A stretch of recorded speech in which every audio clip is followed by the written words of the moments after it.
Alright, ladies and gents, this is it.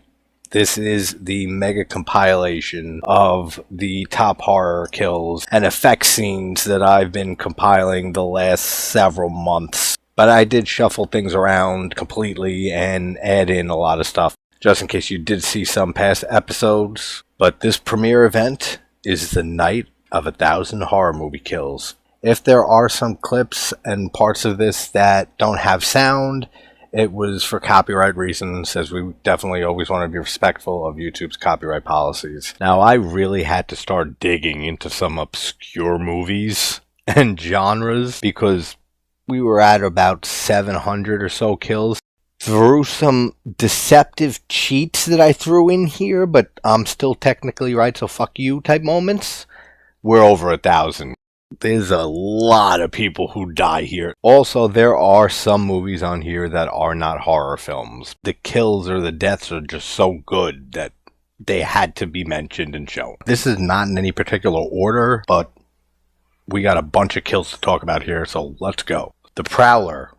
Now, for a slasher film that I don't absolutely love, I think it has a lot of pacing issues and it's very slow for long stretches of time. I think the double kill here is some of Savini's best work, particularly the bayonet through the head and the white of the eyes. All of that looks fantastic.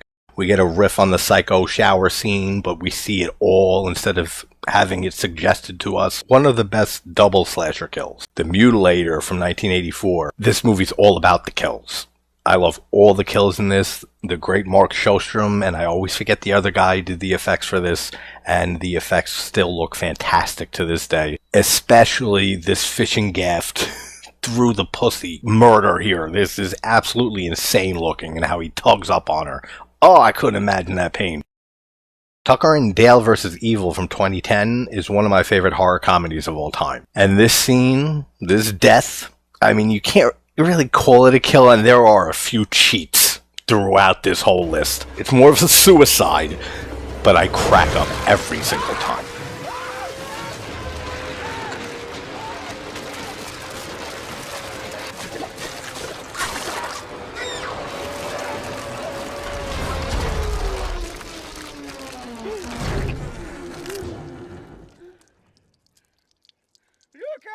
Next up, we have the infamous raft scene with Cropsey from The Burning, 1981. Again, Tom Savini with his effects at amazing display here. The only thing I don't care for is the hand there. It looks so fake and big, but they were filming this movie so fast and had to get it out. But it's an iconic scene in slasher history, and we're going to hear Savini's name a ton throughout this video. Now, this film, The Doll 2 from 2017, it's an Indonesian horror by Rocky Soroya. The intro kill to this movie is so vicious and mean-spirited, and especially because it's being done by a possessed child. And the makeup in all of the doll films it's so creepy, man. All the possessed looks and the makeup, all of it looks fantastic, and this opening kill is just fucking visceral. If you haven't seen Rocky Soroya's The Doll films, or any of Rocky Soroya's films, and you want to get more into like Indonesian horror or Asian horror if you're not that big into it, I believe they're all on Netflix. Definitely check out The Doll 2 and Sabrina. You didn't think the Saw franchise was gonna not make it on this list, did you? There are so many great kills in the Saw series. I'm a huge Saw fan, but the reverse bear trap on Jill, this woman is a raging bitch for movies on end in this franchise, and then we've been teased with the bear trap twice in the series prior, and then we finally got the kill in Saw 3D, the 7th film, and it looks good. I mean, even with the 3D effect, it looks really good. Santa Sangre from 1989 is an absolute masterpiece, and it's a quick kill here, but just the way it's shot, it's so gorgeous. It's like an Argento film on super acid. It's a very avant-garde art type film, so it's not for everybody. But just the entire way that this kill is shot. Psycho from 1960. Now, of course, this had to be on a list of the top horror kills in horror film history.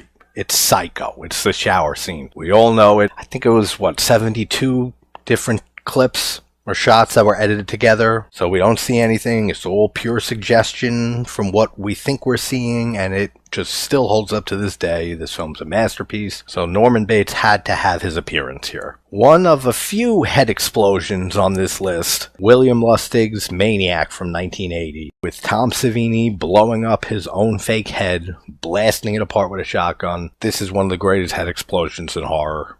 Now, as much as I love practical effects and good gore, especially slasher films, all the kills in this video are not just purely chosen for the gore factor. Some are chosen just for the style or the aesthetic of how the kill looks, the way it's shot, the atmosphere going on in the scene leading up to the kill. And obviously John Carpenter's Halloween has to appear on this list.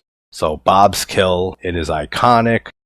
Even though impractical that knife is sticking him in the wall and he's sticking there, but the head tilt is absolutely a brilliant touch that they've tried to mimic so many times in the series since, and it gets less and less effective every single time. Friday the 13th Part 4, the final chapter, is my favorite slasher film of all time. So of course we're going to have a few on here. Crispin Glover's kill with the corkscrew and meekly riddle of face. The head crush in the shower I still think looks fantastic to this day. And of course Jason Voorhees' death. Savini killing off his creation. I really think aside from George Romero, Joe Zito, even though he was kind of a prick to work with, filmed the effects of Tom Savini the best.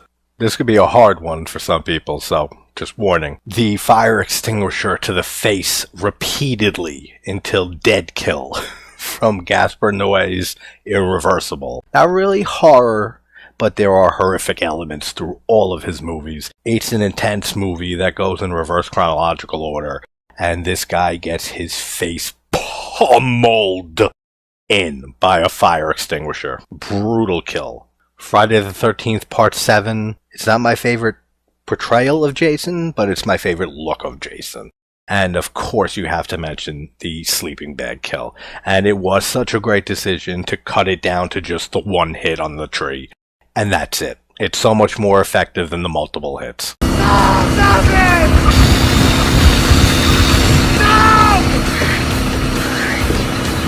Another Saw series one, Jigsaw, the motorcycle machine kill, which has great poetic justice to it.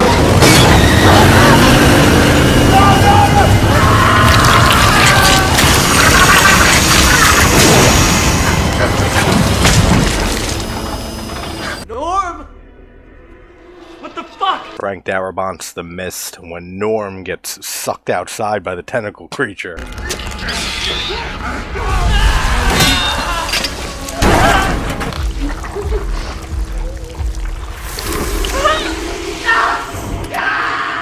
Gutterballs from 2008 is a very underseen, disturbing movie with excellent kills despite it being awful mostly otherwise.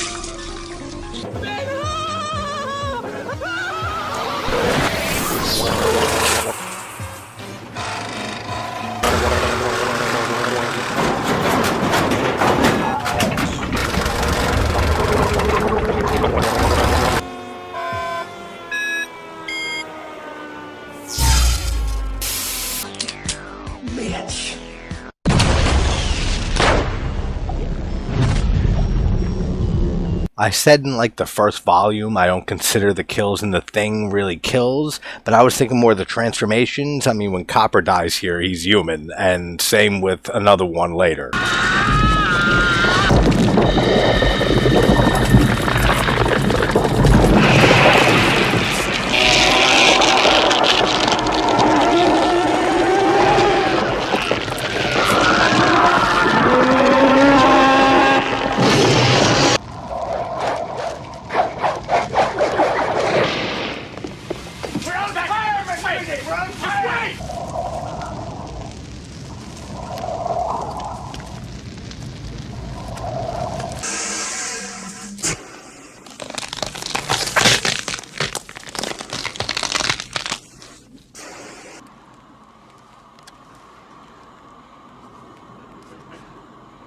gotta be fucking kidding. Frontiers, the French film.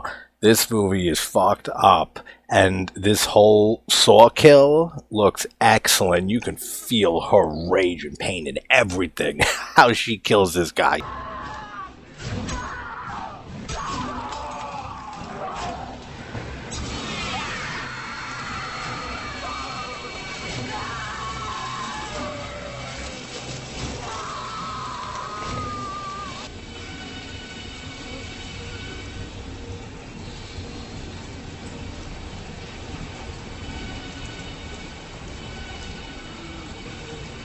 Child's Play 3 again with the heart attack kill, just because it's hilarious.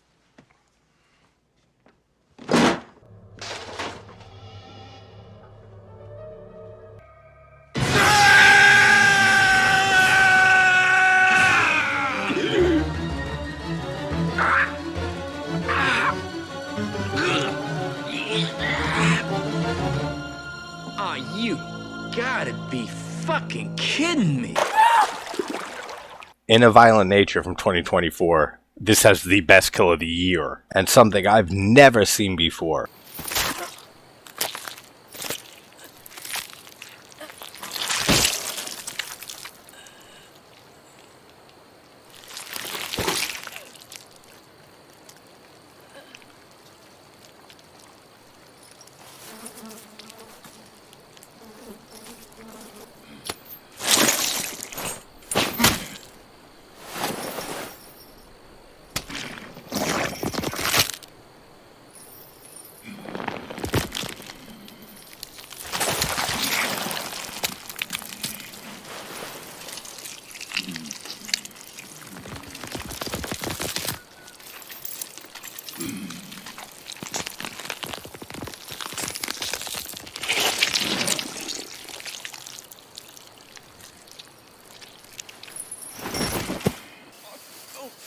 Please, help!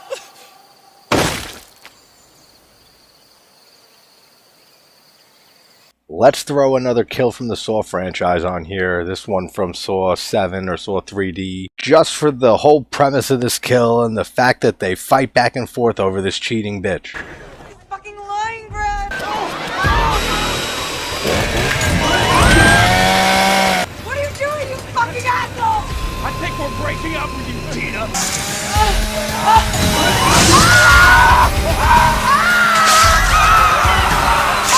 It's not a great movie, nor a straight horror film, but Emma Roberts' kill here in The Hunt. That almost hit me.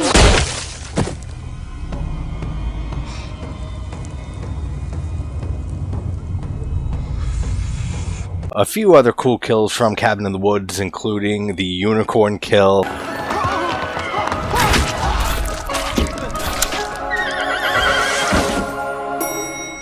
And the guy finally meeting the merman and gets murdered by him. Oh, come on.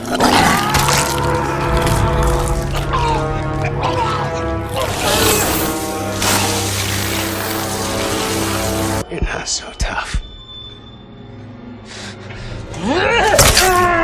I'm not a big fan of the See No Evil movies, but this is cool when Kane, the killer, gets embalmed alive. Good night.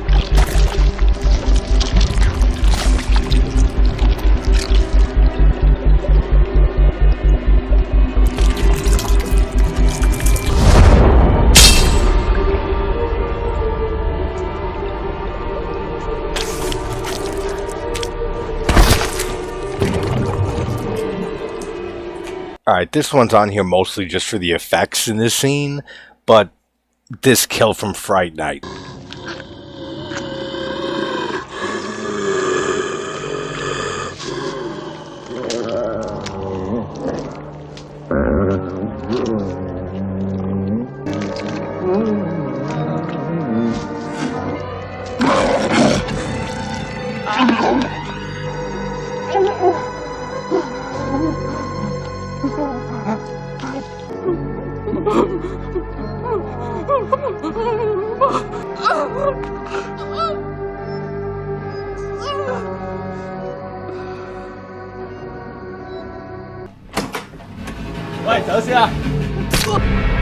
Dream Home from 2010, a Hong Kong slasher, has some really cool kills in it, but this one is great.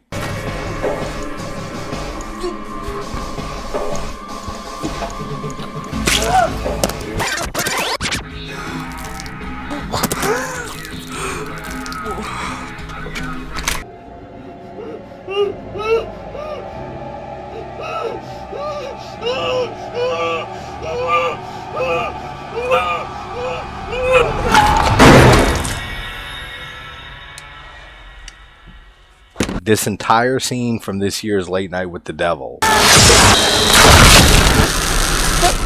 of Christ! I promise to worship and obey thee, and perform thy unholy bidding!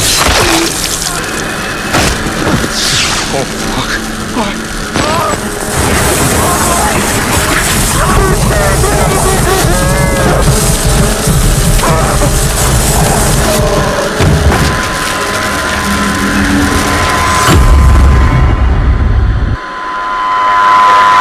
Back to my favorite movie with The Thing, when Palmer transforms and kills Windows.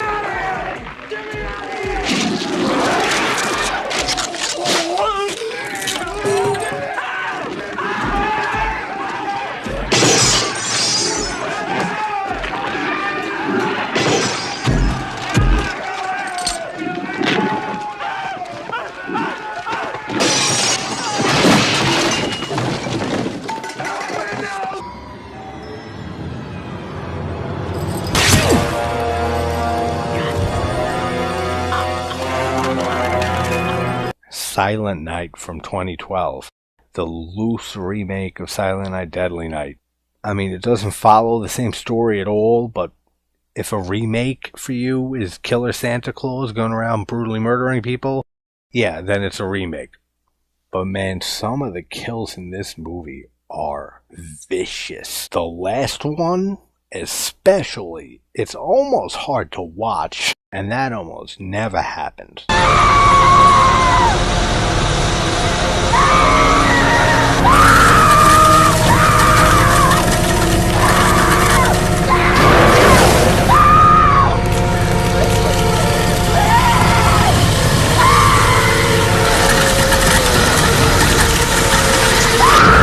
Georgie's kill at the beginning of It 2017.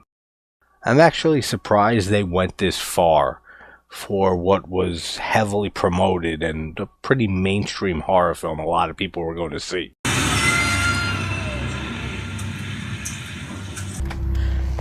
Annie, what are you doing? I'm fine, Dad. It Follows from 2014. This is a very divisive film. I love it personally. I know people who hate this film, but the beginning kill here is great. After having to basically say goodbye to her parents. I just really love you both.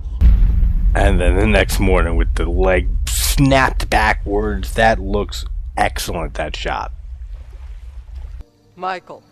Halloween H2O, it's not a favorite of mine. I do like how they portray Laurie's trauma in this, much better than the recent trilogy. And this is technically a cheat because of what happens in the next movie, but it was a good scene when this came out. This is a quick one, but Critters 2, the Critter Ball, excellent kill. Alright, now the whole ending of this movie is one of the greatest endings ever. It's in my video on my top horror movie endings list. Dario Argento's Tenebrae from '82. This is one of the most simultaneously gorgeous and horrific murders ever put to film. The blood spray on the white wall is so beautiful, but it's so disturbing. And then the multiple axe hits. This is a perfect kill. This is a perfect ending. This is a favorite of mine. Speaking of favorites of mine, my favorite of the Romero Dead films and my fifth favorite movie of all time, Day of the Dead, all of the effects in this movie. I think this is Tom Savini's magnum opus of effects work. But especially Torres's kill when he's getting his head ripped off with the cat shriek when his larynx is being yanked away. What a great touch that is. And then Rhodes getting torn in half while still alive and watching the zombies eat his organs.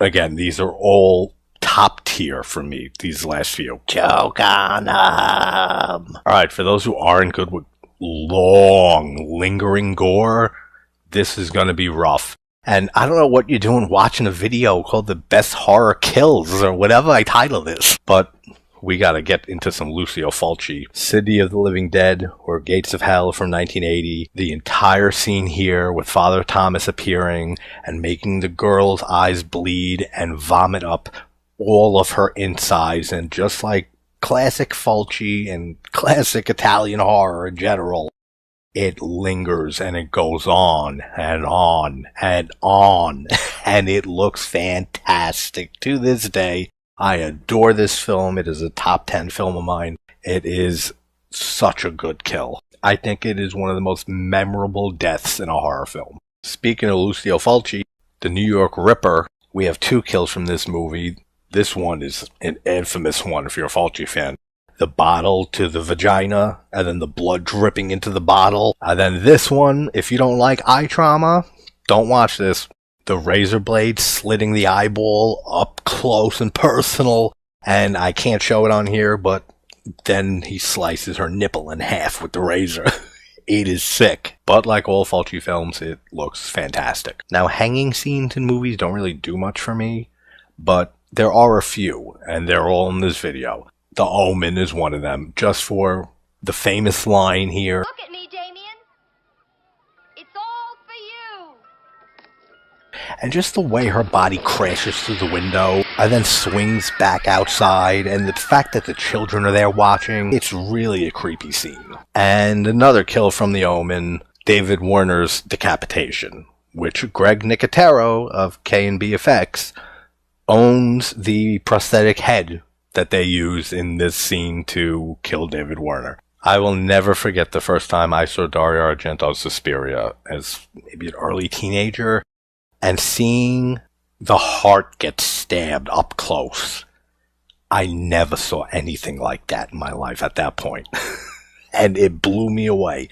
And then just the way it all comes crashing down. And not only do we get another one of the greatest hanging scenes here, we get a double kill with all the panes of stained glass falling down and impaling the friend.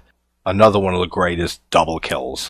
This one's here just because I like how it looks and because I'm a huge Slumber Party Massacre 2 fan. I just love the way the driller killer pops up in the back, takes the guitar drill, shoves it through the seat, and impales this dude. Electrocutions don't really do it for me either, but Slaughter High from 86, if I recall correctly, is fun just because it's a couple fucking and then they get electrocuted and die together. My favorite Dario Argento film, Opera, the knife through the neck and then sticking out through the inside of his mouth. A quick one, but Laid to Rest from 2009. If you haven't seen the 2 Laid to Rest films with Chrome Skull, great underrated slasher films. This is a great kill.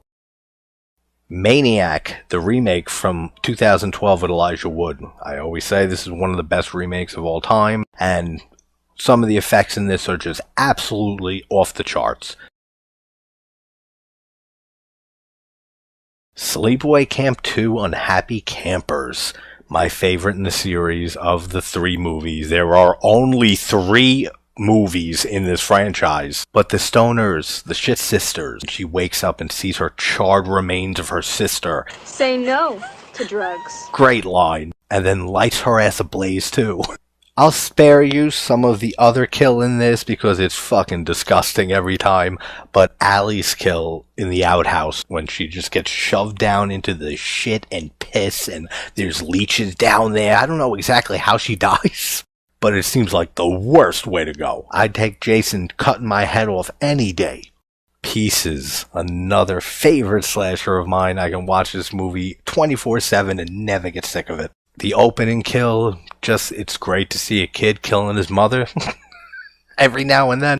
The kill in the elevator, I don't know how this guy snuck a chainsaw in there and she didn't notice, but it looks fantastic. And then the waterbed kill. It looks so good with the blood mixing with the water, but there's one error in this kill. People that are fans of Pieces probably know it. You can see the knife bend right when it hits the back of her head. I don't know why they didn't edit that. It always bothers me, but it's still a great, great kill. The original Sleepaway Camp from '83. Judy's that her name? Bitchy Judy? Just the creativity and the suggestion of this kill when she gets the pillow over her head and then a curling iron up her vagina. As much as I do love high tension or switchblade romance, the twist is retarded. It makes no sense on repeat viewings, and it took the film significantly down for me ever since the first time I saw it, where I really enjoyed it. But the kills are fantastic in this movie. This is another French extremity movie, and this kill is absolutely the best in the film. Joe D'Amato's Absurd from 1981. Now this has some resemblance to my favorite horror kill, but I prefer the latter one that we'll get to. And like usual, it goes on for a while. And the effects are great in this film, even if it's a very, very big knockoff of Halloween, especially the soundtrack. If you haven't seen a film by Joe D'Amato, definitely check out Beyond the Darkness, Anthropophagus, and this film, Absurd. We gotta talk some Nightmare on Elm Street, right? From the original 84 film, Glenn's death. This actually used to creep me out when I was young, because I saw this maybe 7, 8 years old. I used to be afraid that I was going to get sucked into my bed like this, like as a little kid after watching this movie. And even though I say all the time I'm not the biggest Wes Craven fan, I will always show respect for his creative mind and how fucking visionary the guy was. Just his use of the rotating room here, and we see that in a few kills throughout the series and even in the same movie, which we will see later. Up until Eli Roth's Thanksgiving last year, Blood Rage was pretty much the only Thanksgiving horror film, specifically slasher, that I enjoyed and that we really had, except for Home Sweet Home and the stupid Killer Turkey movies. It's not cranberry sauce. The liquid nitrogen kill from Jason X. The liquid nitrogen kill is one of the best kills in the whole series. Now we have one of the only other hanging kills that I really enjoy because, again, it's very out of the box and creative. Woman's in a wheelchair in Mario Bava's Twitch of the Death Nerve or A Bay of Blood from 1971, and the killer pushes her out of the wheelchair after wrapping a noose around her neck, and she hangs there because she can't use her legs. Just for the way it's shot also, because it's Mario Bava. Twitch of the Death Nerve has a few kills that I think are some of the best. The effects look fantastic throughout this entire film. The fucking couple getting speared through both of them through the mattress to the floor kill. Now, I will admit, some of my love for this kill is related to nostalgia, to loving Friday the 13th growing up as a kid. And I've always loved the Sandra and Jeff kill, way before I knew that they ripped this movie off hardcore. But I'm sorry, Mario Bava did it better in every single way. Back to Nightmare 1, we have Tina's kill. Again, is a great use of a rotating room. And this is just one of the kills in the series that isn't really my series past Dream Warriors. That really feels mean-spirited and evil. Tina! The way that this is shot. Ever played Skin the Cat? Honestly, I prefer the similar kill we get in Wes Craven's New Nightmare. Something about it, maybe it's just because, one being that it's Dylan, a child who's being subjected to seeing this, his babysitter being killed brutally like this, but I think Freddy's look here is fantastic. I love the homage to the original with Dylan reaching his hand out after she says, Help me. Jelly! and like I said in my video, JT's Nightmare on Wes Craven's New Nightmare. Dylan, I think, is the best performance in this entire film. So yeah, I prefer this to Tina's kill. Has hell literally frozen over? Am I seeing something from Scream on a top list on JT's channel? Yes, you are. Because, like I always say, despite how I despise this franchise, there are some great things in the original, and Casey Becker's death is one of them.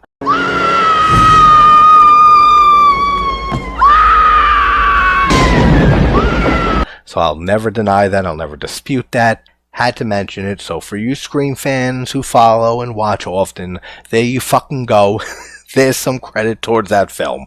It is a great kill. And Drew Barrymore, being the brilliant woman that she is, knew to take this part in the film and not play Sydney. And I think she made the absolute correct choice. Silent Night, Deadly Night from '84. Naughty. Linnea Quigley's kill, getting impaled on the antlers with the deer head on the wall, that's great. And the decapitation sled scene.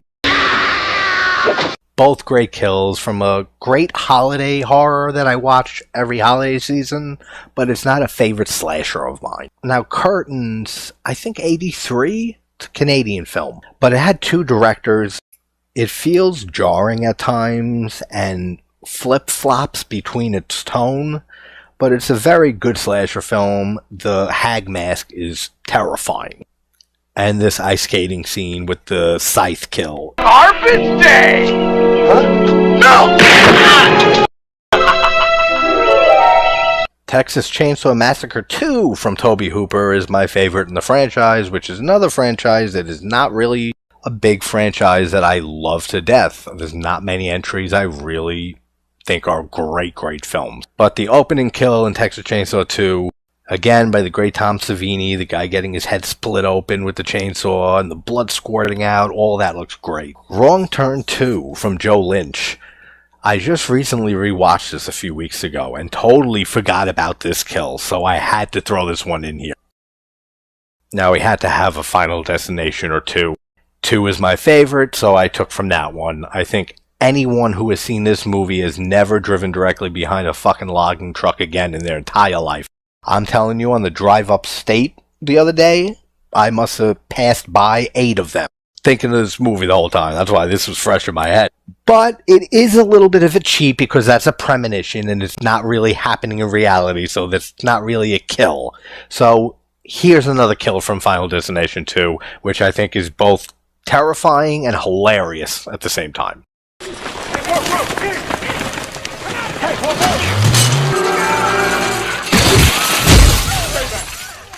Yeah, we had to have another Saw entry here, and this is from my favorite Saw film, Saw 6. The shotgun carousel trap. Just the way that they all throw each other under the bus to try to save their own lives. I'm the strongest! You can't let me die! Fuck him! I'm healthy, I'm healthy! If my parents are sick, okay, they need me, I'm all they have, You please! fucking lying! Your parents hate you! They cut you off! I'm pregnant!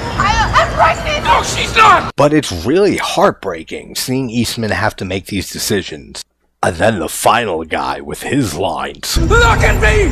When you're killing me, you look at me! The Blob remake from '88, we have more state-of-the-art effects work. The guy getting pulled down the drain looks absolutely phenomenal. And always great to see a kid get killed, and this is one of the first ones that I ever saw in a horror film, and did not expect it. And it's still effective to this day. Now, I cannot show the whole kill here for people who are Terrifier fans. It is for obvious reasons. This is another hard one, even with it cut, guys. So if you're not a Terrifier fan and Gorehound, skip ahead a bit. But Dawn's whole saw through her pussy, through her entire body, down to her head, with him laughing like a maniac silently. For me, this is one of the most grotesque, gnarliest kills of the 2010s. And while we got Art the Clown here, I don't want to spoil exactly what happens to this woman at the end of All Hallows Eve. This is the original short by Damien Leone, the third segment in All Hallows Eve, titled Terrifier. But she doesn't technically, she's not dead, but this bitch is dead. She might as well be, or she's dying very, very soon. What happens to her is probably the worst thing that you could ever have happen to you. Next, we have George A. Romero's 1968 classic, Night of the Living Dead, which single-handedly started the zombie genre as we know it. The little girl zombie killing her mom with the garden trowel. The black and white makes it even creepier. To get the rest of the trilogy of Romero out the way, here's some of my favorite kills from Dawn of the Dead.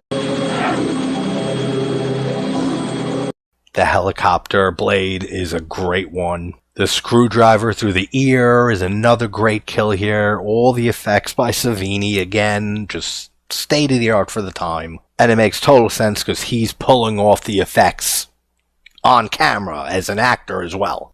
Love the kill with the intestines being ripped out here. This next one is all the style of it and the way that it's shot and the suggestion of what's going on. Even though we see a little bit of body parts here and there, Let the Right One In from 2008. This is a favorite modern vampire film of mine. If you haven't seen Let the Right One In, even if you've seen the remake Let Me In, which is a good remake, but the original Swedish film is better in every way, in my opinion. And it's a great little coming-of-age tale and slight romance between these two kids. One being a kid who gets bullied, and one being the girl who's a vampire. Mario Bava's Blood and Black Lace from 1964.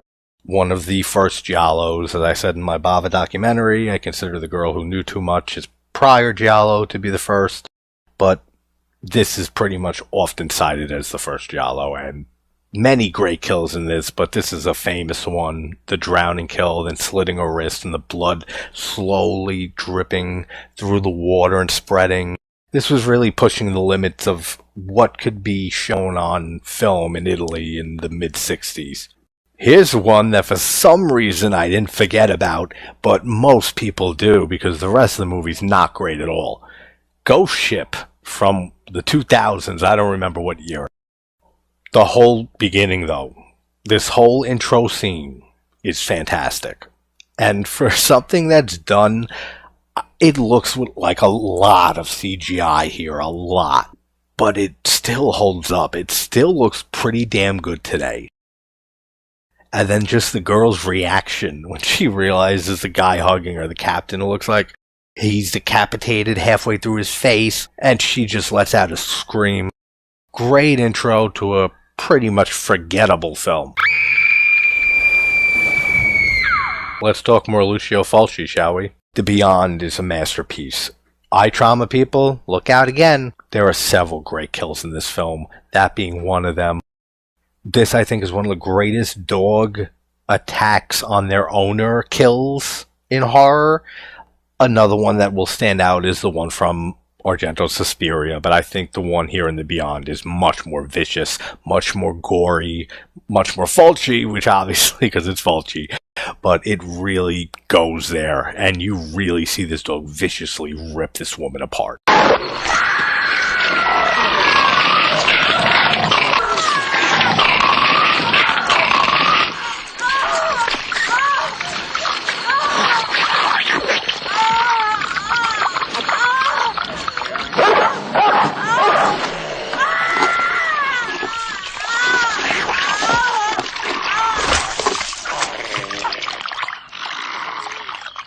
Another great kill, and this scene is elevated by the score going on in this scene. But the spiders that all come out and start crawling on this guy after he fell from the ladder, which why doesn't he get up?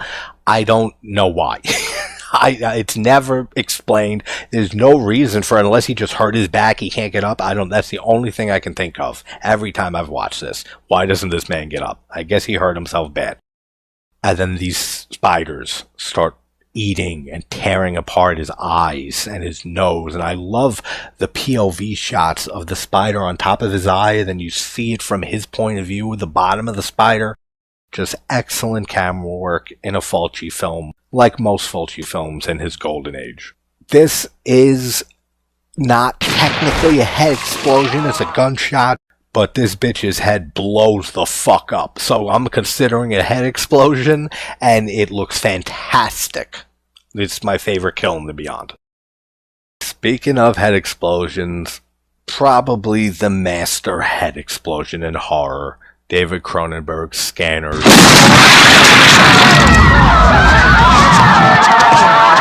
The infamous scene with Michael Ironside using his scanning ability on this other guy, trying to outscan each other, and the other guy is not as strong as Michael Ironside.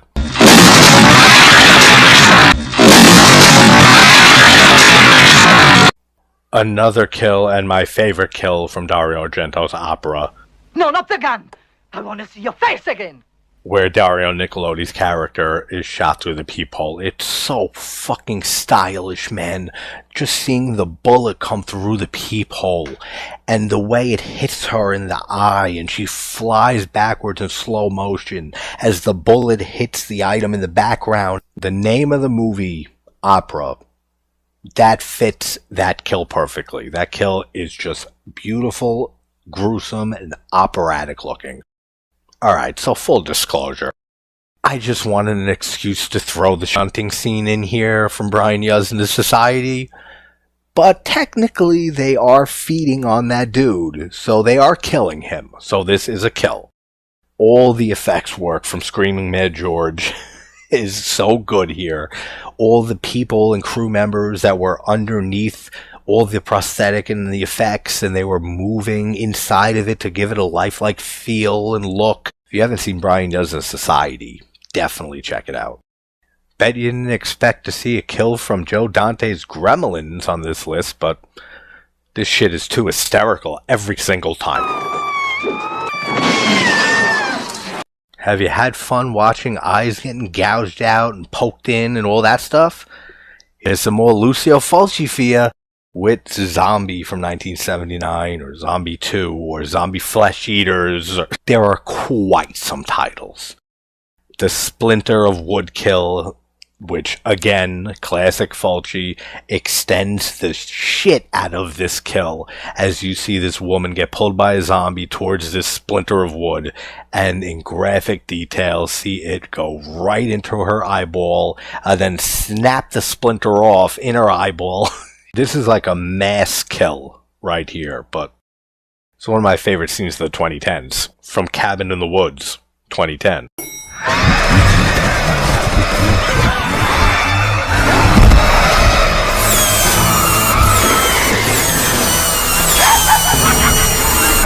Absolute brilliance. Now, I'm cheating up the ass with this one, but I am a huge fan of The Beast Within from 1982. I feel like this is such an underrated monster flick, creature feature, and transformation. I think this is one of the greatest transformations of the 80s. Despite how ridiculous it gets, it was when blubber effects and the bladder effects were really, really popular in the early 80s, and all effects artists were using them and trying to outdo each other. This one outdoes them all, because then at the end of this, they just said, fuck it, and they just kept on pumping it as much as it would go to make this weird-looking chipmunk dude. So technically, he doesn't die. This isn't a kill. He transforms into a cicada. Yeah, if you haven't seen The Beast Within, check it out. You'll never see another movie like it, I guarantee you that. Tony Todd's death in Hatchet 2, when his body is cut in half, then he is ripped out of his skin, Scorpion from Mortal Kombat style.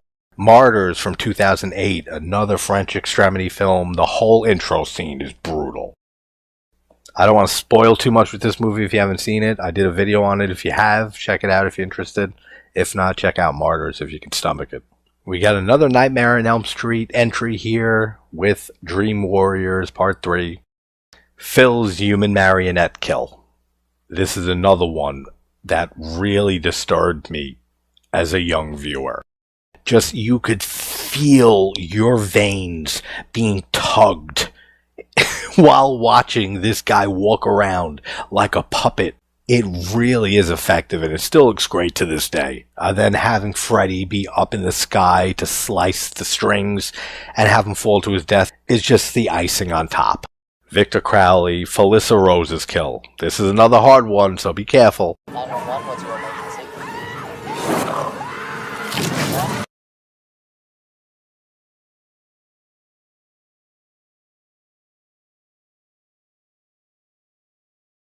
Now, this is kind of cheating again because it's not a kill we see on screen, but it's such an iconic image, an iconic scene from such a controversial film, and one that we just did a watch on, Cannibal Holocaust, the woman impaled on the stick.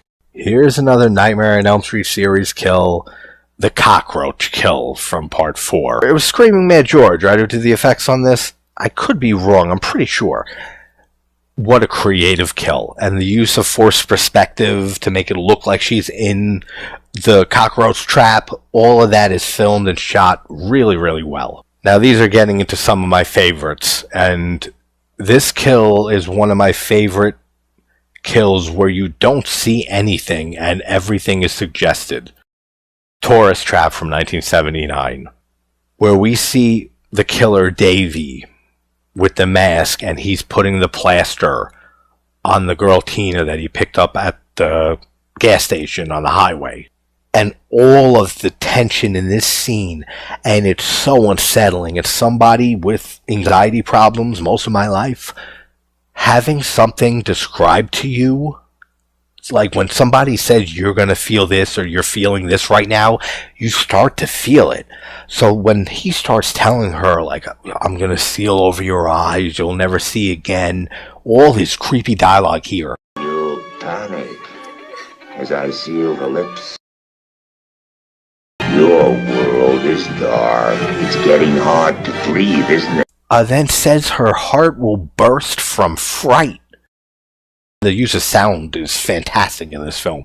The sound design of her heartbeat getting faster and faster, and then just stops. Her heart explodes. And you see nothing. What an effective fucking kill. Half of this choice is for the actual kill itself, which you don't see, but the aftermath is great. And maybe more than half of the reason is Philip Glass's beautifully haunting score here in Candyman from 1992. Trevor's death at the end at the hands of Helen after summoning her. I was gonna make us a nice dinner. Okay, whatever.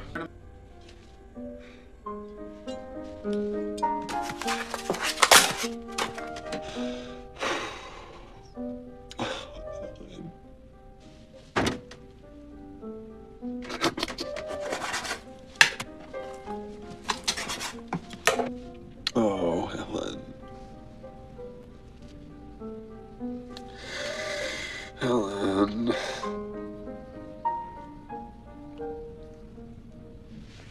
Helen. Helen. Ow. What's the matter, Trevor?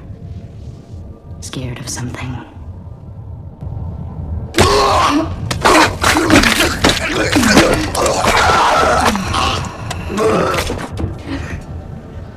My God, Trevor? The screams of the girl he's been cheating on Helen with the score in the background, it's haunting.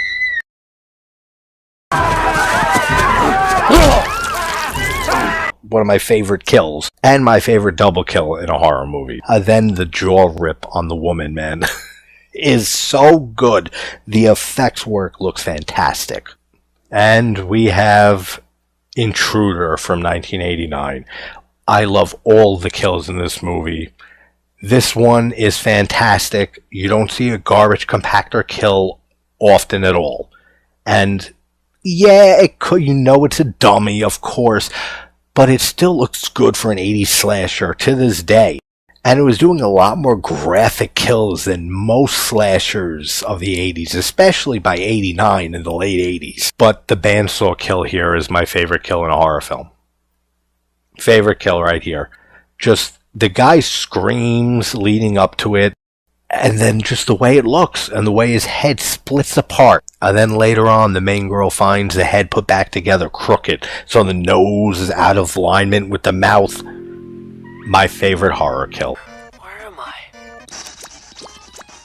Jump boy. Not the best nightmare film at all, but the video game kill from Freddy's Dead: The Final Nightmare. I had more fun with this when I covered the series in 4 and 5. This isn't my series after 3, but this whole kill is so creative with the video game, Freddy using the power glove. Just a really fun, imaginative kill. To beat my high score. Got you now, Andy. And you know what I'm gonna do to you? I'm gonna cut off your legs, too! Next, we got my favorite Child's Play entry, Child's Play 2, Chucky's death. Well, death for this movie. When he gets the melted plastic all over him, and then Kyle comes to the rescue, puts the air hose in his mouth, and we get a great head explosion. Psycho 2, this is a great kill for Lila Loomis.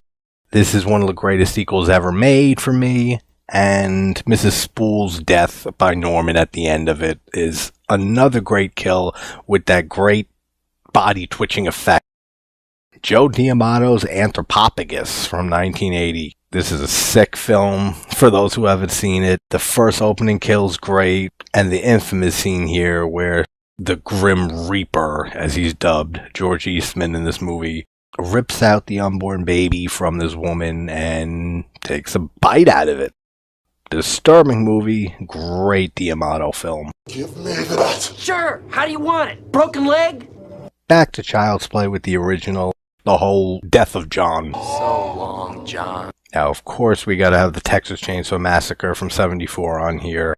One of the most iconic scenes and shots in a horror film. And then the capper is the amazing sound effect of Leatherface slamming the metal door.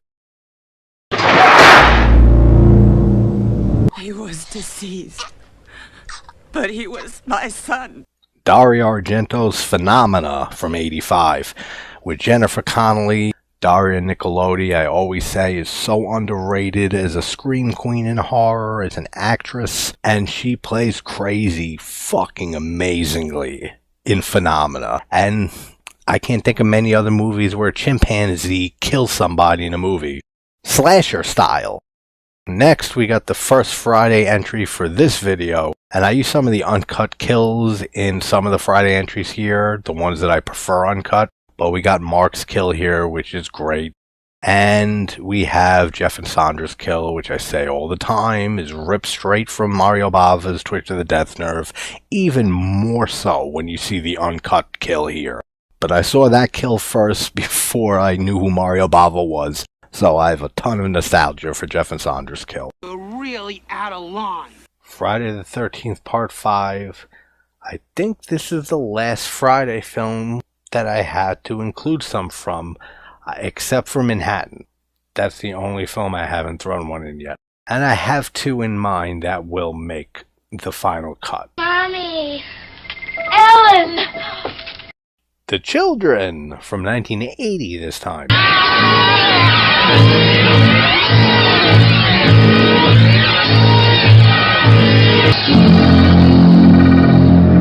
Daddy! Maniac Cop from 1988. I like this movie. I prefer the sequel, not the third one, but there's several good kills in this.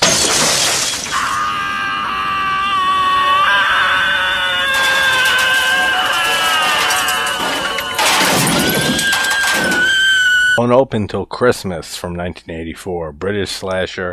This has some great kills in it, great gore. The castration scene, that's probably the best.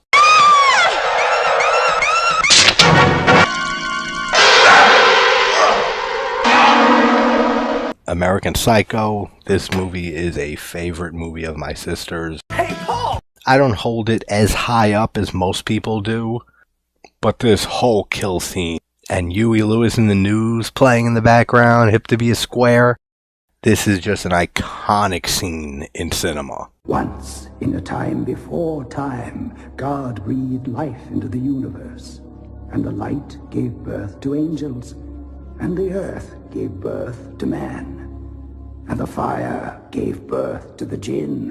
Fear the jinn. Now, Wishmaster and Wishmaster 2 are favorites of mine, and these are basically just a whole bunch of kills from these two movies. We get the whole opening scene, which this movie was directed by Rob Kurtzman, part of KNB Effects, so it makes sense how great the effects in this movie are. But the whole opening scene with a whole bunch of kills, the skeleton ripping its way out of the guy's body, is a great effect. Reggie Bannister coming down with cancer after what I consider the greatest argument in horror. Kane Hodder's death here, where he tells Nathaniel Demarest, the Djinn, that he's going to have to go through him, and he'd love to see that. The CGI is whatever. It didn't hold up that well, but it still looks cool. We have Tony Todd's Houdini kill, and then we just have chaos in the ending of this movie. The girl turning to glass and breaking. The statues of the snakes coming and grabbing this guy's face. The piano wire kill, that's Rob Kurtzman, the director and effects artist. Great decapitation. Now we have Wishmaster 2, that's my favorite out of the two movies. 3 and 4 are awful. This guy's half wish he gets fulfilled when he goes through the bars, and all the effects work looks fantastic there. This scene with the lawyer fucking himself to death. And just like the first Wishmaster, the whole ending 20 minutes or so with all these kills, the roulette table, the cards exploding out of the guy and impaling people on the face, the guy's body ripping open, some creature coming out of it. Yeah, I have a ton of love for the first two Wishmaster movies.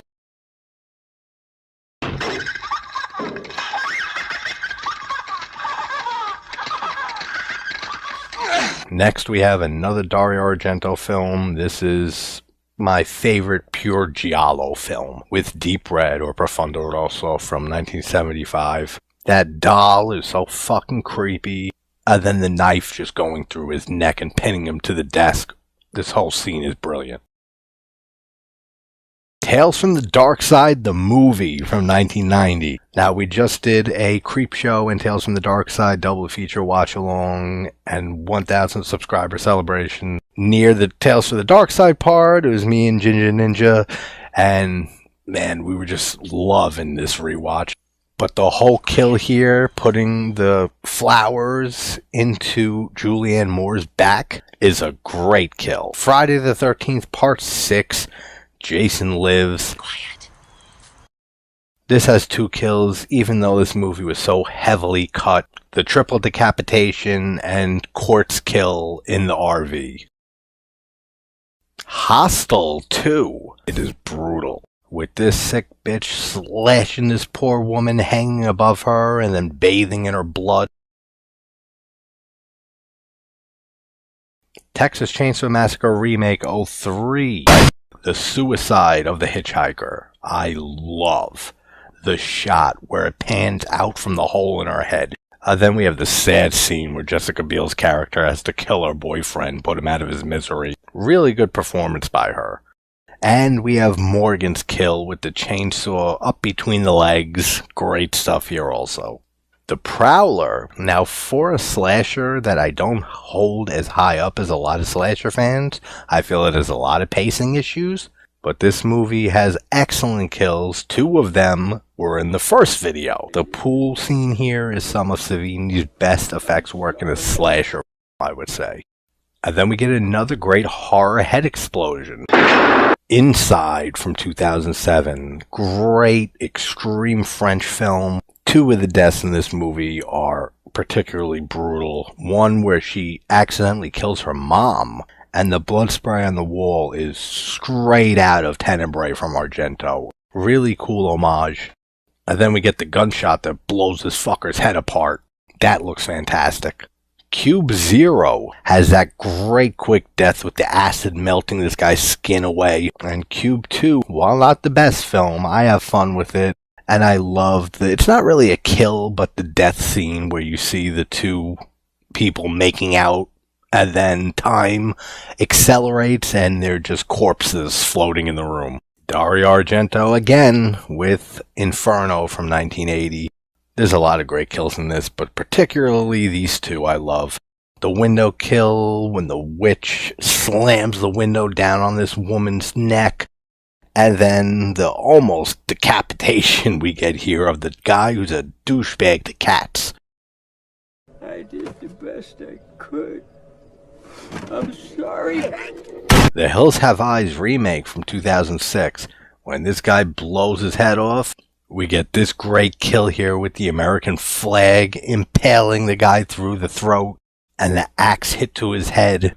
Then we have this awesome kill with the other end of the axe sticking right in this guy's head.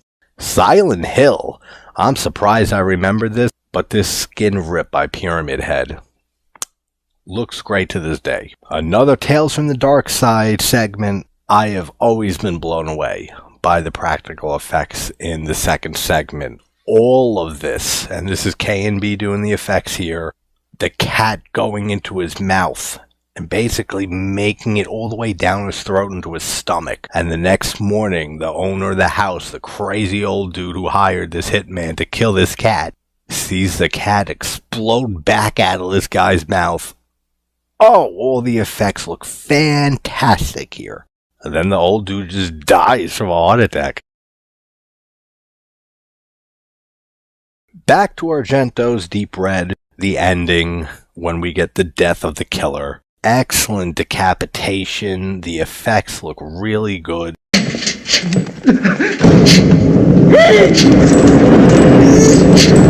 And they would just keep getting more brutal as his career went on.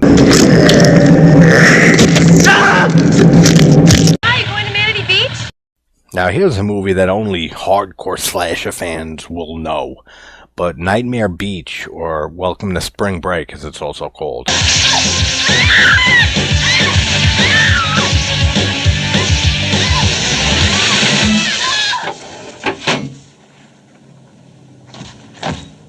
I'll kick your ass!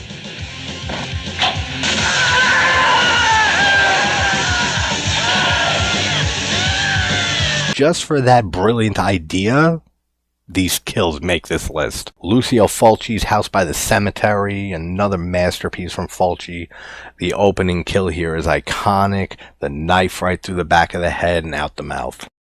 And then we get the ghostly, in a way, I don't want to spoil too much, babysitter of the infamous Bob from this movie. She gets decapitated, but I love that she gets her throat slit 3 times, leading to her being decapitated. That's a nice touch.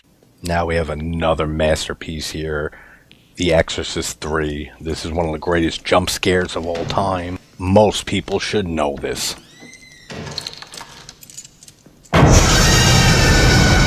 This might bewilder people, confuse people, might even piss some people off, but Rob Zombie's H2, I adore. I love this movie. Most people hate it. Michael is so brutal in this film, and the kill with the nurse here is just a shining example. Gotta have some OG Final Destination, and this scene is hilarious every single time. If you want to waste your life beating the shit out of Alex every time you see him, then you can just drop fucking dead.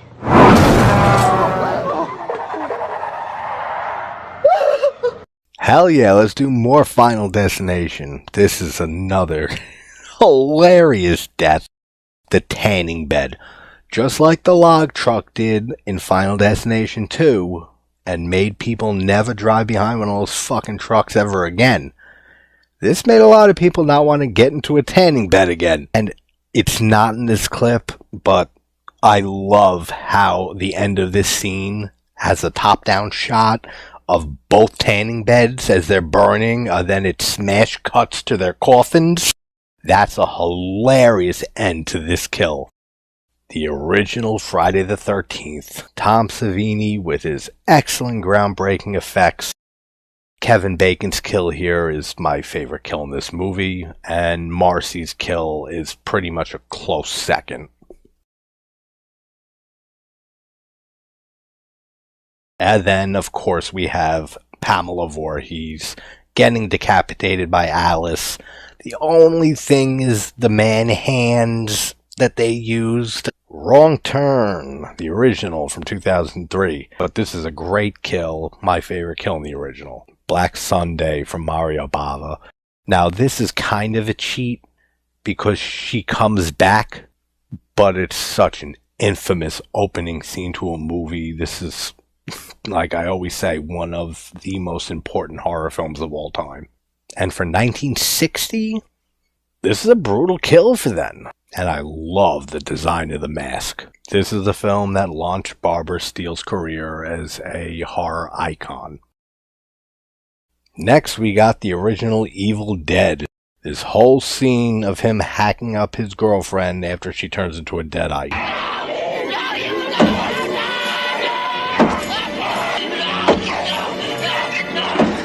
And of course, we gotta mention the remake of Evil Dead from 2013. Some excellent kills in here. The toilet cover kill after she's cutting her face apart with the glass. And the ending chainsaw kill. This is probably my favorite ending to an Evil Dead film, with the raining blood, literally. Oh God. Oh God! Here is the kill from the original I Spit on Your Grave. Short and sweet. She cuts this dude's dick off just like in the remake. And he is not happy. Back to some more Friday the 13th with part 3.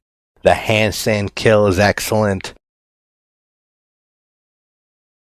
The spear gun kill with the 3D effect still looks cool. And the head squeeze with the eye popping out. All awesome kills. Next is one of the best sci-fi films ever made, even though I am not a big sci-fi fan. This is a masterpiece. Ridley Scott's Alien, the chest burster scene, and just the behind the scenes facts that they had no idea what the effect was going to look like, and this is their genuine reactions. Seeing this creature burst out of this dude's chest, that just adds so much to this scene. And I love the way it just scurries away at the end. Back to Freddy. A Nightmare on Elm Street Part 2, Freddy's Revenge, is my favorite in the series. My favorite practical effect in the series is Freddy coming out of Jesse's body.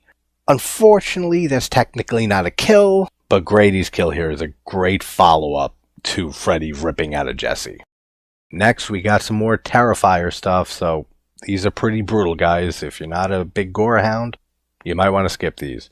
But we got 2 kills from Terrifier 2. This opening kill with the Mortician, where we left off in the first movie. Him hammering into his face and then ripping his head in half. He pulls his brain out. And this is the kill of the movie here. What happens to this woman, you feel so bad for her. Even if you root for Art the Clown killing these people, this is a brutal kill. I think it's not on the same level as Dawn's in the original movie, but he slashes her face, he cuts her up, he rips skin off of her, he breaks her arm left and right till it rips out of its socket. Then just to pour salt on a wound, he literally goes and grabs salt and starts pouring it and rubbing it into her wounds. But when the mom comes in and sees her daughter, then we get the mom line that is so disturbing and eerie.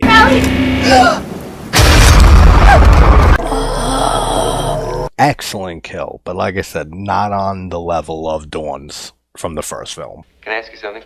Certainly. Who gives a fuck what you think?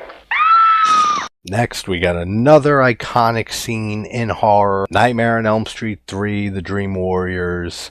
The Welcome to Primetime bitch kill. This is where Freddy started his one-liners, and after this entry is where the series gets too ridiculous. Freddy is too humorous and not scary, but this is the best middle ground. This is it, Jennifer. Your big break in TV. Welcome to primetime, bitch. The young Lawrence Fishburne who finds her body. The Fury full body explosion. This is one I completely forgot about, so thank you, Keith, for reminding me. Excellent effect. We have my favorite zombie film, if we're talking all type of zombies. Day of the Dead is my favorite traditional zombie film. I don't consider the zombies in Dead Alive your traditional zombies. Party's over. And Day of the Dead is the better film, like in almost every way. But this is my favorite zombie film. There's a lot of great kills in this. The practical effects work is unreal for such a small, low-budget production early on in Peter Jackson's career. There was not a cent wasted for the budget for this movie. But the whole lawnmower scene here, as he plows down all these zombies, there is so much blood and guts in this scene. Next, we go back to Child's Play 2 with the teacher kill. A lot of this one is nostalgia, but I love Chucky's lines here, and I love the reaction of the teacher, man. She's terrified. Next, we got Freddy vs. Jason, the bed kill, when Jason stabs the guy in the back with the machete and folds the bed together. Excellent stuff.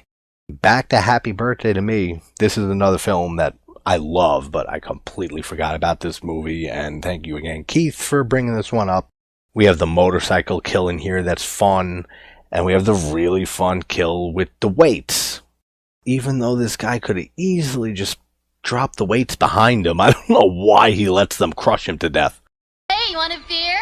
Or do you want to smoke some pot? Jason X. Thank you, my buddy Matt at Pugwell316. Please subscribe to his channel if you are not, for reminding me of this one. I had the Part 7 sleeping bag kill in the last video. This one is just fun as hell and a great homage to Part 7. Seed of Chucky, which I know a lot of people hate on this movie. I absolutely adore this film. I love the whole Child's Play franchise. It is a favorite horror franchise of mine. This whole bonding scene between father and son with Chucky and Glenn/Glenda, and him accidentally killing John Waters with the acid. And then they take a picture of it, and Glenda looks terrified and shocked and confused. What a great character. What a fun movie. Then we got my favorite David Cronenberg film, The Brood from 1979, when the mutant kids that are psychically linked to Samantha Eggar's character start killing the teacher. Now this guy technically doesn't die on screen, but I made a short of this. This is the only appropriate reaction when your dog eats your penis, from Teeth, 2007. Mother, get her!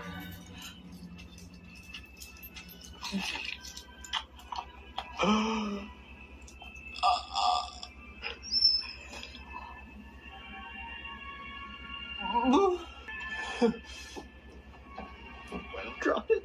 You're not in the house. Are you looking at me? No! No!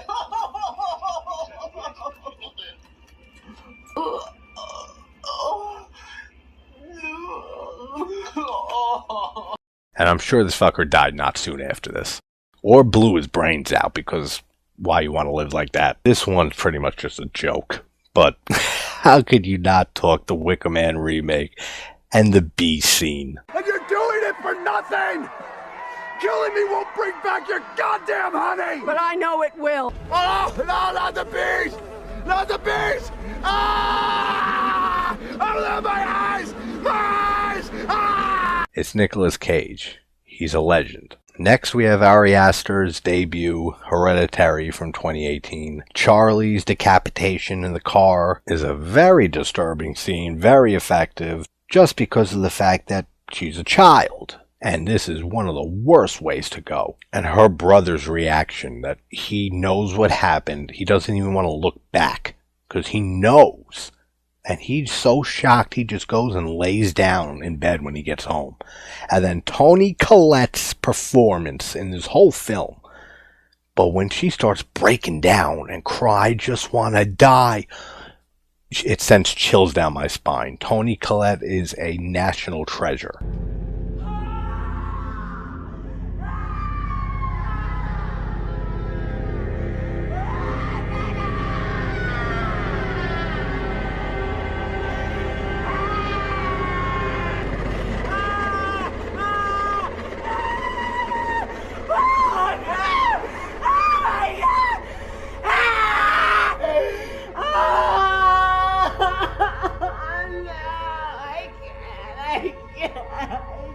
I just want to die.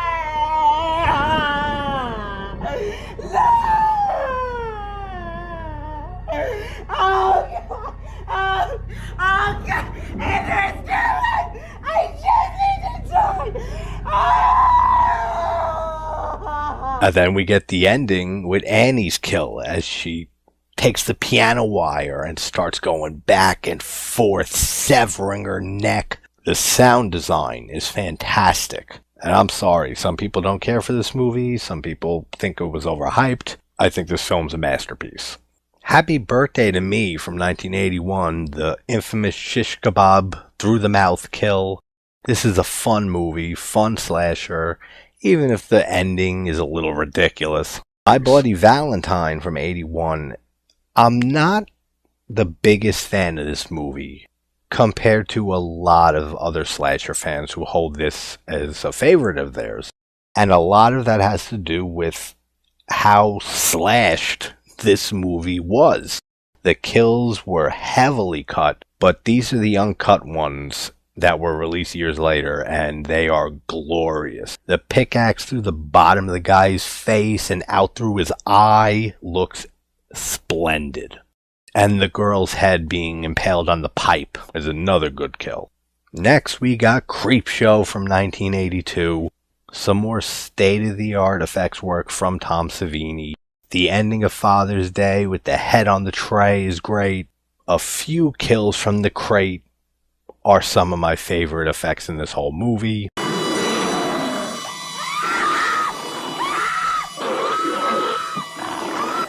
Just tell it to call you Billy. Then we have Creepshow 2, my favorite segment in this one, the raft. Help! It hurts! Being dragged in between the plank boards on the raft, which isn't really a raft, it's more just a floating dock, but whatever. And his leg goes straight up.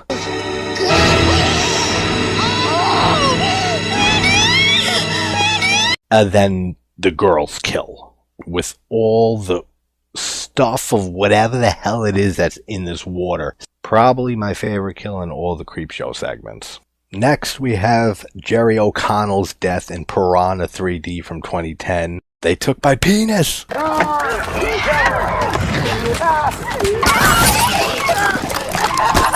took my penis! They took my penis!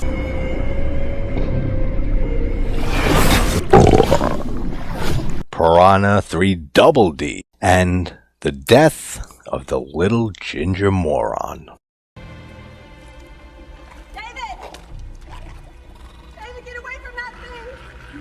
It's okay. You're slow on land.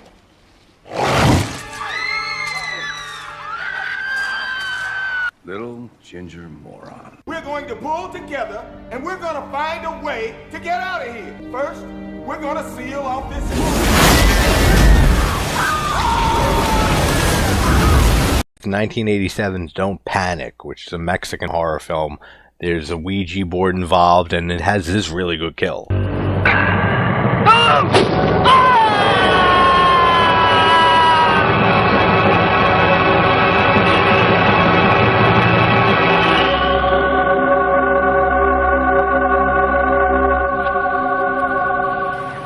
How can you not mention this iconic scene from Lost World Jurassic Park? Video Dead is a movie that I just saw more recently, but there are some hilarious kills and there's good effects.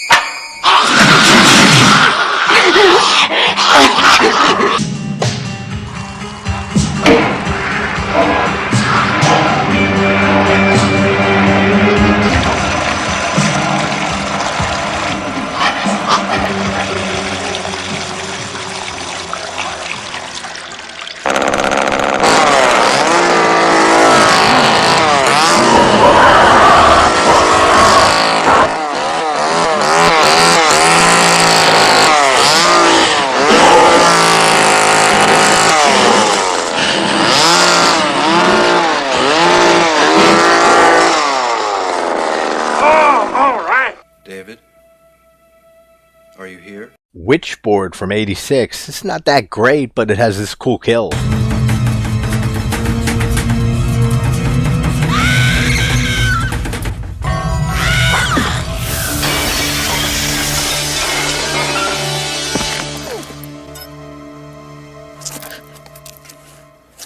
X-Ray, aka Hospital Massacre from 1982. It's a fun one, and there's some good kills in this.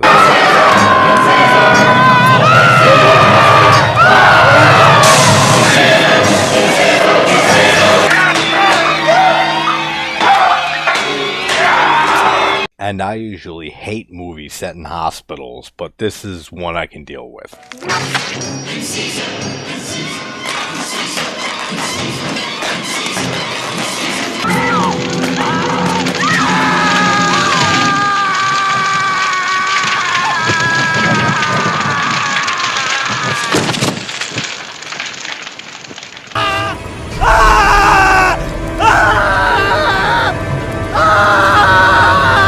The Green Inferno from Eli Roth when this guy gets eaten by fire ants. They took everything from me, Annie. Candyman Farewell to the Flesh from 1995. This is the second movie in the trilogy, well, plus the recent remake. But in this, we get to actually see Candyman's death that we heard about just in legend in the first film.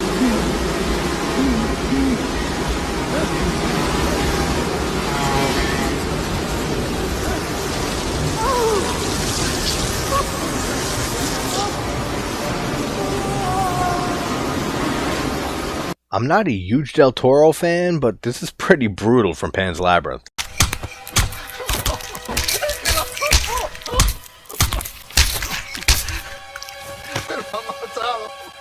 Me lo ha matado.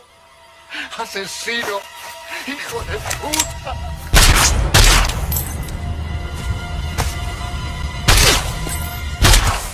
Hannibal. This scene when Gary Oldman's disfigured, disgusting self gets pushed into the boar pit.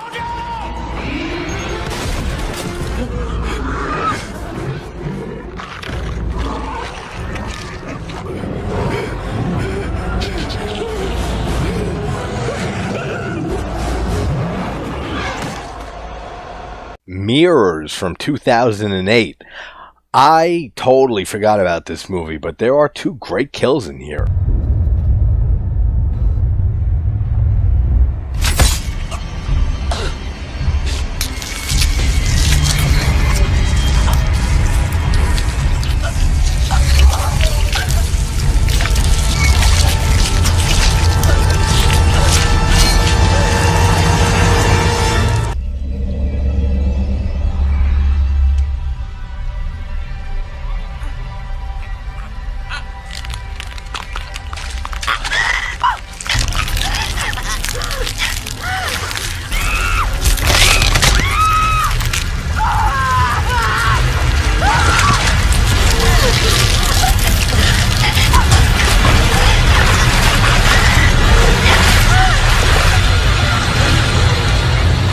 And yeah, I don't care how CGI heavy those are, it still looks good. I've never been a big fan of the 28 Days films, but this from 28 Weeks Later is pretty brutal.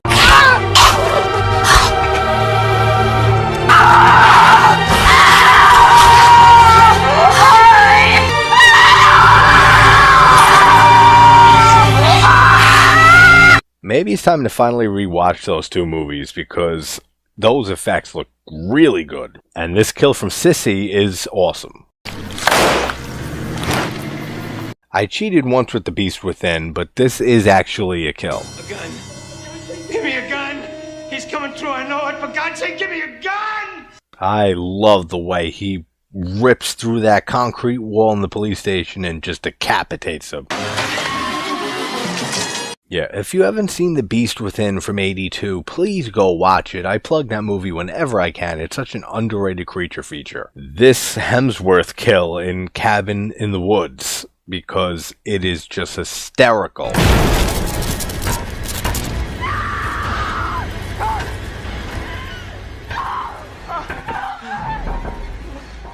Alright, Slumber Party Massacre 3 is not good at all, but that one kill's okay, and this is hilarious. The girl just says fuck you and dives through the door and dies. Possession from '81, both Anna and Mark's death at the end. Then, I mean, yeah, we love kid deaths, so the ending.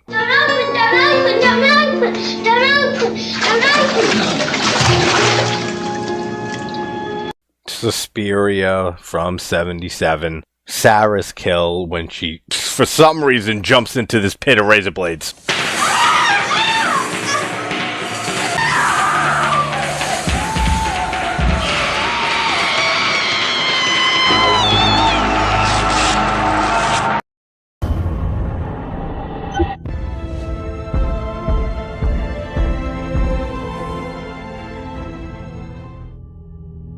Alright, yeah, that looks like your typical gunshot, but this movie's a masterpiece, The Empty Man from 2021. And if you've seen it, you know how impactful this ending is. It was secretly uploaded by the cameraman who shot it. It was his way of trying to tell the truth.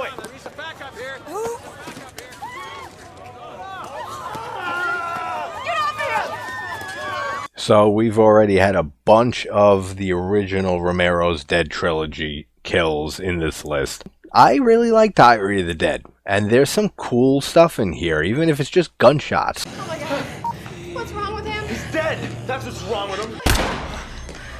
Try the head. Try the head. Yeah, shoot him in the head. Shoot him in the head.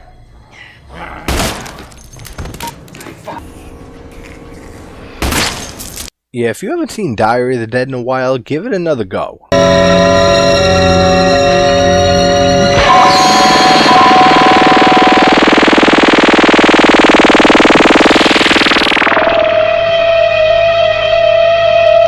Ever see Devil Fetus from 1983? It's a Hong Kong horror film.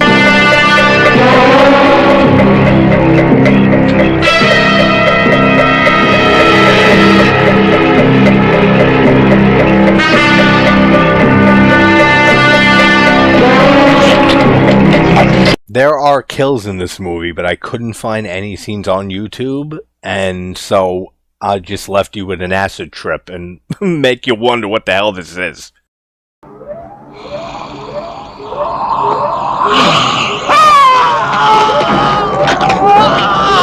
Bruno Mattei's Hell of the Living Dead has a lot of fun and dumb kills. Die, damn you! Die! But it's a classic Italian horror film. It's a classic zombie movie. If you haven't seen it, check out Hell of the Living Dead.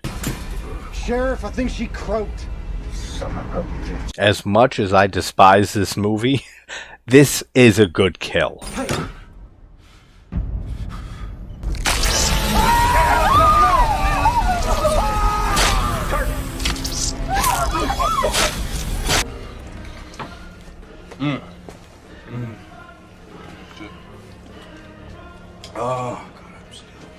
Alright, now this is not a horror film, but it made this list because the last kill from Texas Chainsaw 2022 reminded me of this. Just the bone being stabbed repeatedly.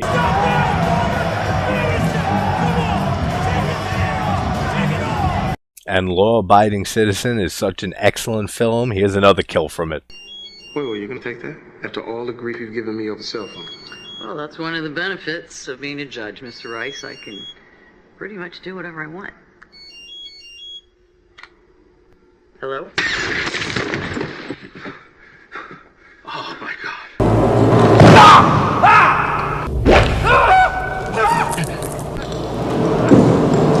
Slaughterhouse is a slasher that you don't hear brought up often, but there's some great kills.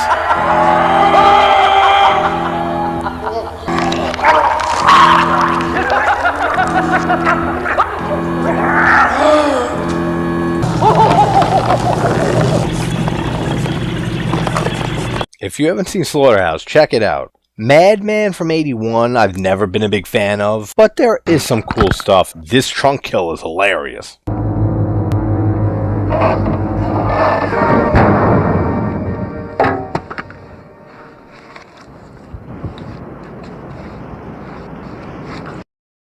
But overall, I mean, the kills aren't that great, and the characters are terrible.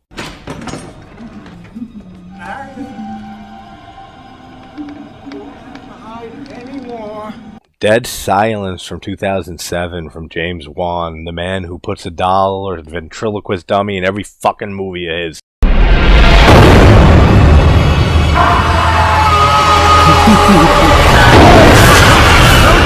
Your voice is mine now, Henry.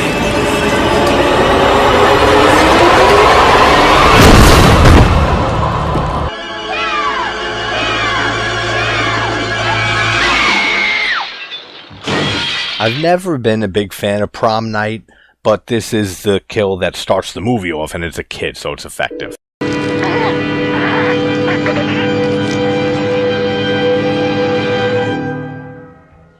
There are a few good kills in this movie, though. I'm just not a fan of it. The Rack from Saw 3. That day he made a terrible mistake.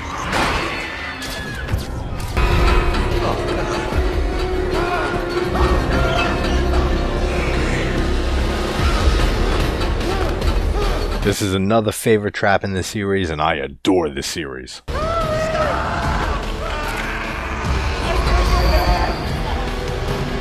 But there's no way I'm forgiving this fucker for killing my son. That's insane. This kill from Your Next, the piano wire throat cut.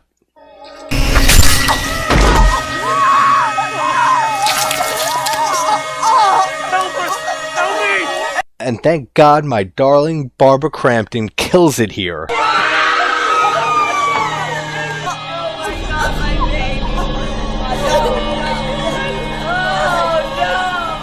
The Void is a Lovecraftian horror film I almost never hear brought up, but there's great stuff in here.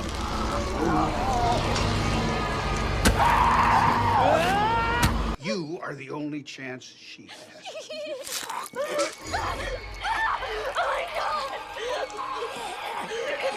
If you haven't seen The Void, definitely check it out if you like Lovecraft.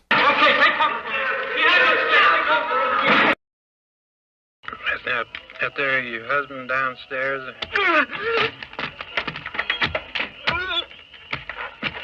George A. Romero's The Crazies. Now, there's not a lot of great kills, but I just love how it's shot, and the gunshots are great. Gonna do some drinking. That is a great headshot. You know my secret! Trauma from Argento. This is such an underrated Argento film. Piper Laurie's decapitation.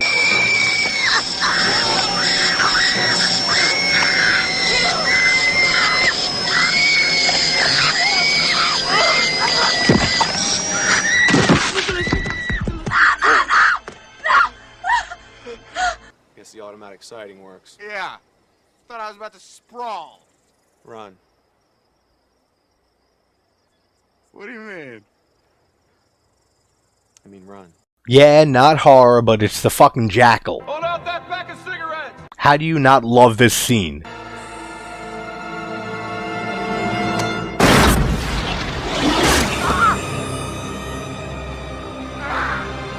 I told you it was off.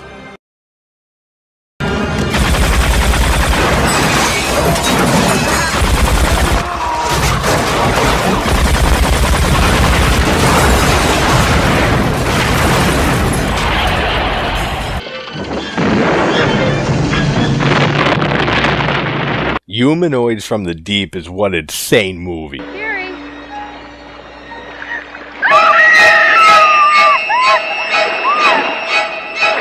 And the effects are excellent in this film for such a low budget.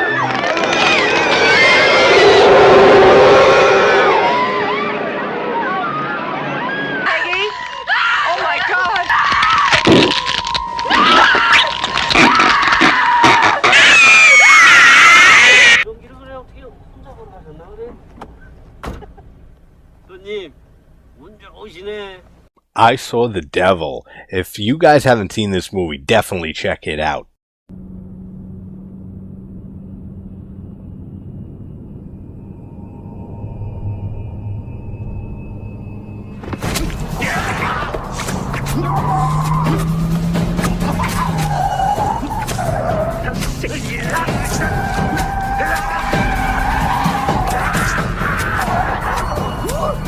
That 360 camera turn as he's stabbing them to death is brilliant. High tension again, but again, the twist is so stupid. But this is a great kill, so it has to make the list.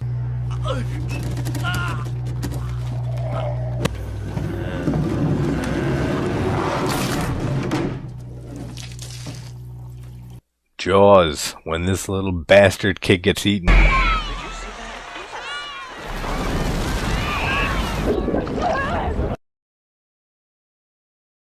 But damn, that scene really is effective at making you imagine what it's like to see that in person.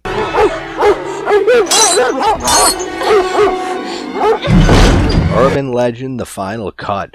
Now, I'm not a big fan of this movie at all, or the original, but this is great.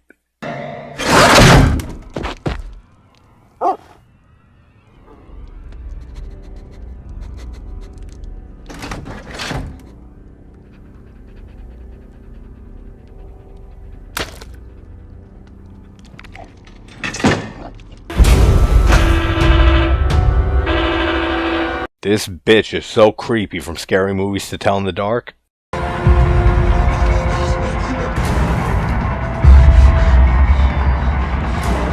Even though it's meant for a younger audience, it's still very unnerving, this whole scene. The way she just eats him alive through her stomach. So disturbing, so weird. Ichi the Killer.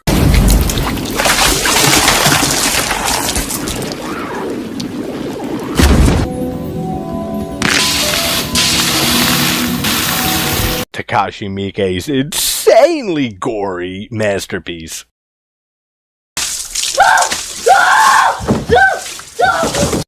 Go watch Ichi the Killer.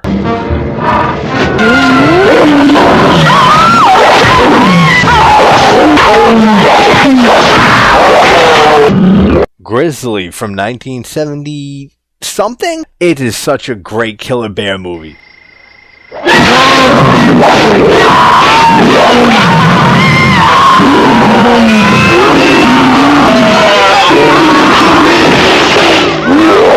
The effects still look great from the damage this bear does. And the bear looks great through this whole movie. So, we had one kill from the Leprechaun series, which I'm not a huge fan of, but here's a bunch more. Your second wish has been granted. Get it out! Get it out! Very well.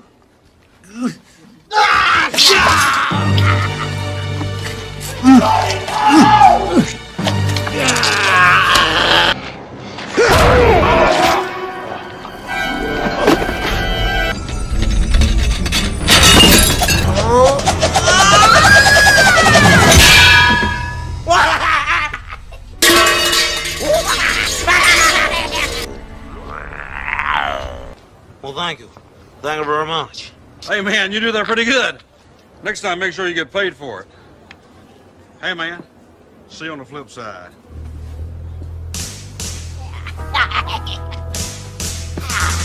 Vegas, my kind of town.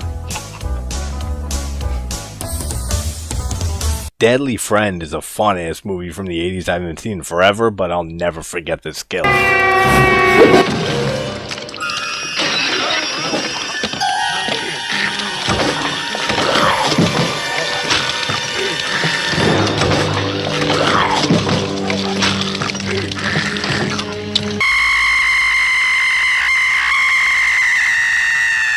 Blood Feast from 1963 by Herschel Gordon Lewis. He is the king of splatter films. This is considered the first splatter movie, basically. This is essential horror viewing.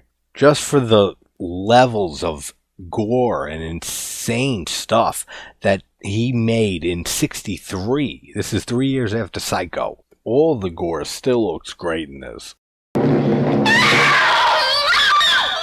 Like how Fulci is considered the godfather of gore, so was Herschel Gordon Lewis. That's why they specify with Fulci the Italian godfather of gore. But this is one messed up movie, though. Holy smoke, Frank. We gotta get over to the Fremont house. They're having a dinner party tonight. And Fuad Ramses is the caterer. This is a very quick kill from Baron Blood by Mario Bava, but it's a decent one. I know what you're thinking. Child's Play. He didn't die here. He transfers his soul.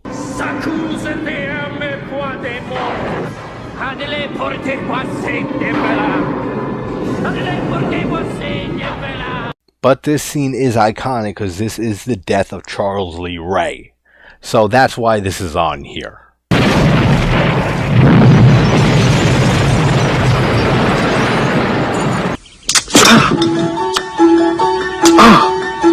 Teacher, let's throw away my comic books. The Kid Gets Revenge, the ending of Creepshow, with Tom Atkins getting pinned to death with the voodoo doll. How do you not love Little Joe Hill in this performance? The best anthology horror film. I respectfully refuse, sir. Hear that? Yes. He bashes the brains in with a baseball bat, what he does. So I had a Tarantino moment or two on this list in one of the volumes, but Inglourious Basterds is his masterpiece for me.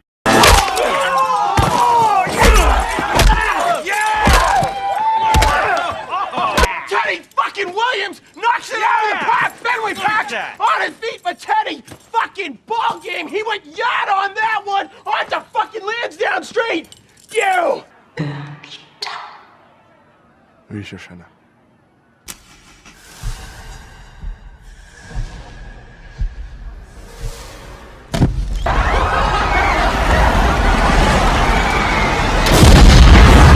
Okay, now this is where the cheating starts with a bunch of mass kills, but I count at least 150 people here, so add those to the victim list. Also, Eli Roth destroying Hitler's face.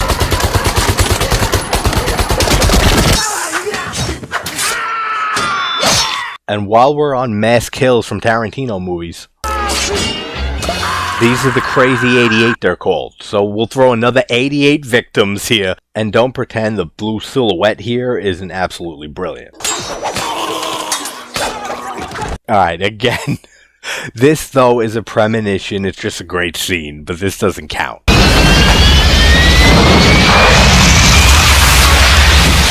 Except the fact it does explode. So add another 150 or so to the list of the victims here.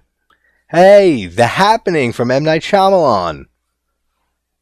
We're about to see bodies raining from the sky in record numbers. 1, 2, 3, 4, 5. And then you question your God. This movie's so fucking stupid.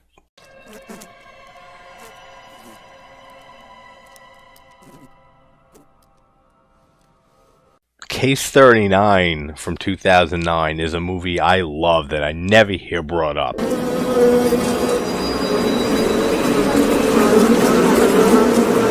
Yeah, it's very CGI heavy, but I don't care. This is a great kill. I would be freaking out, and he has a huge fear of hornets.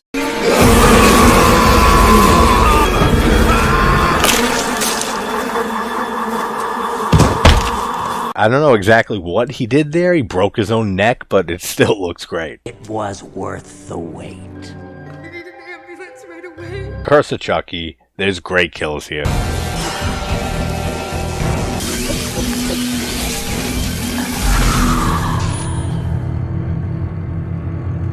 Women, you have your mother's eyes. And they were always too fucking close together! That's my favorite kill in the movie, and the way the eyeball bounces down the stairs.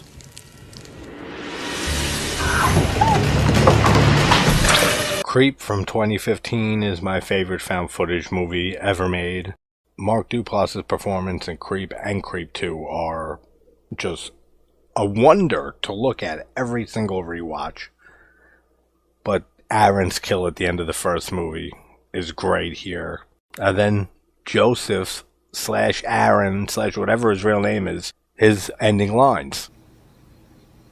But why didn't you at least look behind you? I mean, it just seemed dumb that you would just sit there.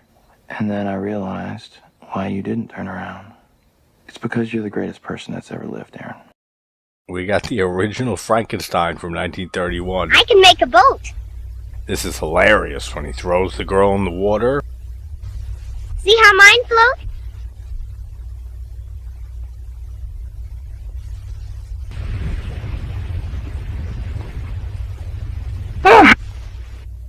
No, you're hurting me! No!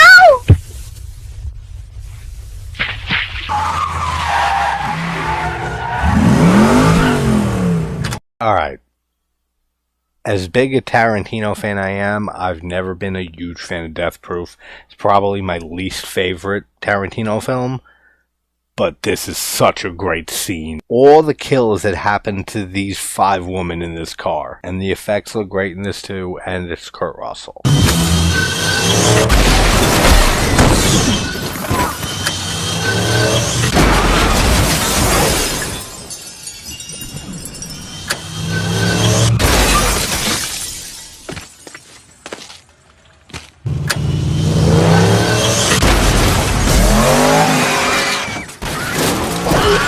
Splinter from 2008. This is another great creature feature that not as many people have seen or heard of.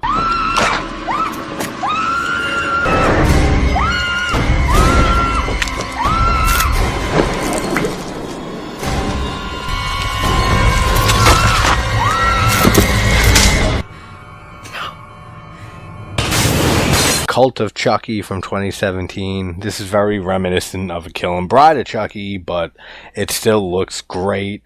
The glass coming in slow motion and the decapitation.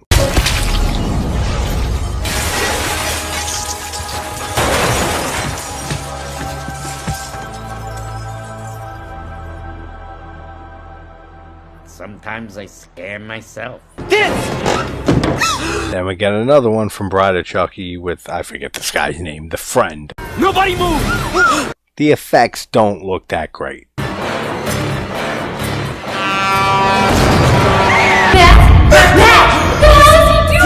Grave Encounters is my second favorite found footage film ever made, and I love every character in this, and there's some great scares, but this bathtub scene is probably the best part of the movie. Get him away from the tub! Come on! Matt! TC, what the hell is he doing? I don't fucking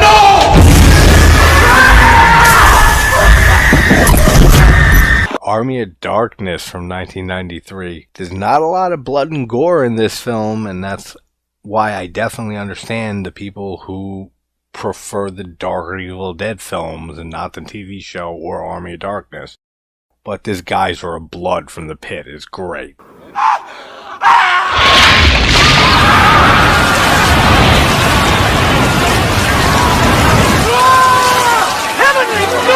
Jeepers Creepers 2 real quick. This kill's fun. I had Jeepers Creepers with Derry's kill at the very end, but the check process said that it would be blocked in some countries, so I had to take it out. But both of those kills in the Jeepers Creepers series.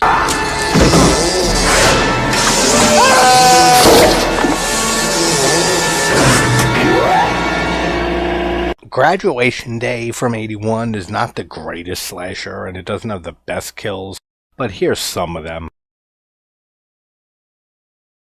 I love this one, actually, where he pole jumps over the bar and then lands on the bunch of spikes that the killer put there. That's the best kill in the movie for me.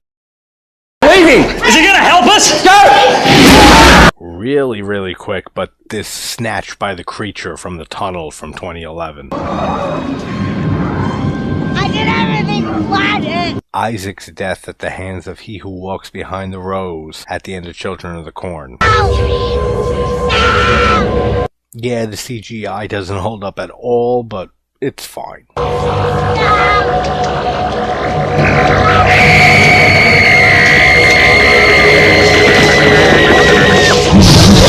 Drag Me to Hell from Sam Raimi from 2009.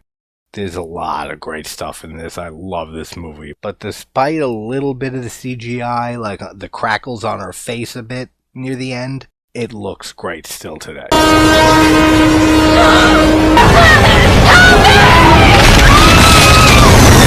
We gotta go with more Final Destination, and this is Final Destination 5, the gymnast scene. And just the way all of these films and all the scenes in them that lead to kills, this series excels at building each kill scene and giving you a whole bunch of things to worry about. The screw here, you think first she's gonna land on it. Then it doesn't happen, and then you see the screw in the bar she's flipping around on starting to come out. So you can see death coming in a multitude of ways. Then when you finally get the kill, it's almost nowhere near what you expected. Plus, this is hilarious.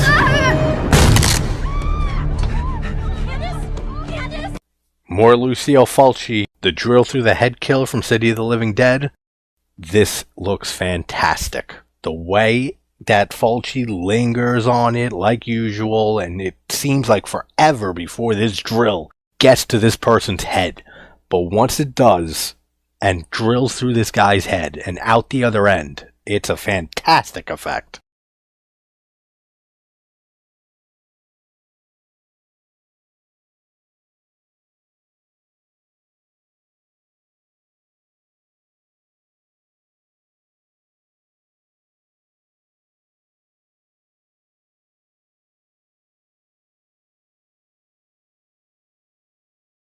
One Missed Call from 2003, another Japanese horror classic.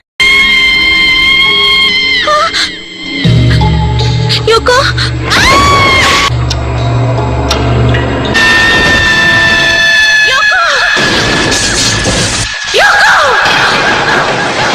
Has a few creepy scenes and a few good kills.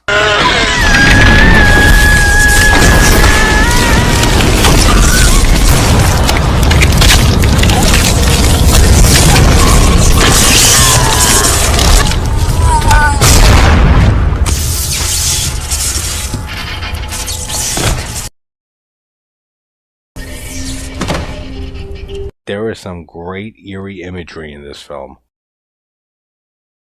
Don't Go in the House from 1979 is a favorite of mine, and I'm always, just like Tourist Trap, mad that I can't include it when talking about 80s slashers. Now, this isn't a traditional slasher movie. This has a lot of psycho vibes. No. Wake up. Mother, wake up. Please wake up! Please help me!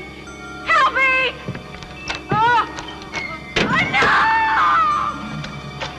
No! But the way that this guy murders his victims, these women, is one of the most fucking just brutal stuff that there is.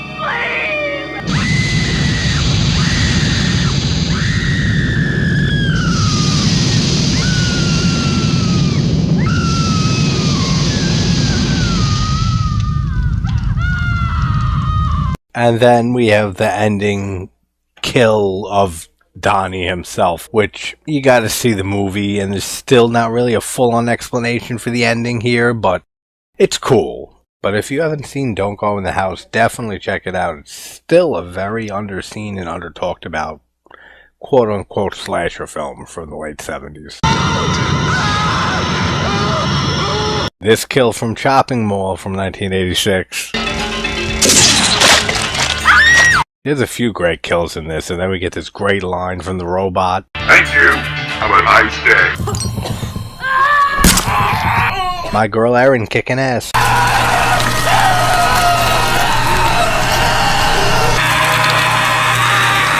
That looks fantastic, and then the double kill.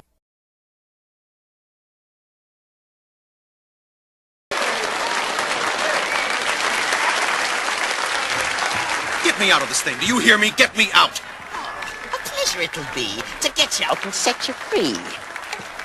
With this. With Fazio the Great, we've had a good laugh. Shall I start up this saw and cut him in half? Yea or nay? Oh. Yes! Yes! No! No! No! Yes! Yes! My audience, no! No! You love me! You love me! No! Now, I haven't seen past the third Leprechaun. It's not my series, and I vaguely remember the third, but this was from Cali Daly. Thanks for reminding me of this one. I have seen this one. I don't remember it at all, but this is a fun kill. And he wishes he was in Caesar's Palace.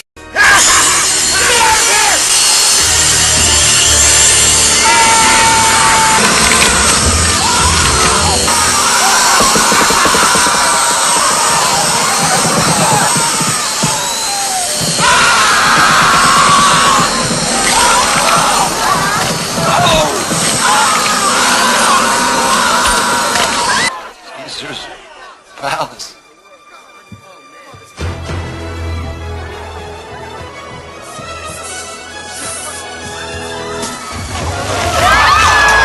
Winnie the Pooh Blood and Honey from last year. I've seen the sequel. I still got to do a review, but this had some great kills in it. Pretty brutal ones. But for a Winnie the Pooh slasher film, I say this all the time. I don't know what people expected. This is exactly what I expected, and I enjoyed it for what it was.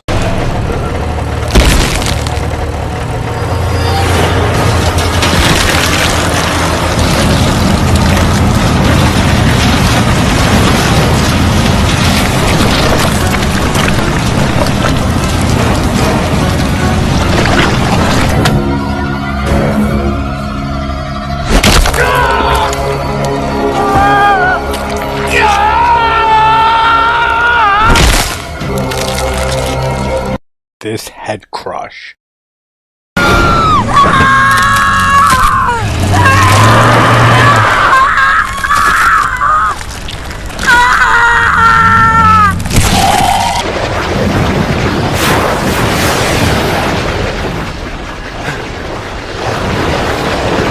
Yeah, I know. The made-for-television miniseries of The Langoliers, the adaptation of Stephen King's short story. Yeah, the CGI is one of the worst examples of CGI in horror in the 90s, maybe. But I've always enjoyed this film, and I really like the story. And Mr. Toomey. There's always two of them that I think of. Mr. Toomey from Psycho 2, and this Mr. Toomey. No. No. No. Daddy, no! Make them go away! Please make them go away! I'll be good! I'll be good boy! Please, I promise I'll be good if you just make them go away! This whole teamwork decapitation in front of Glenn Glenda. It's up.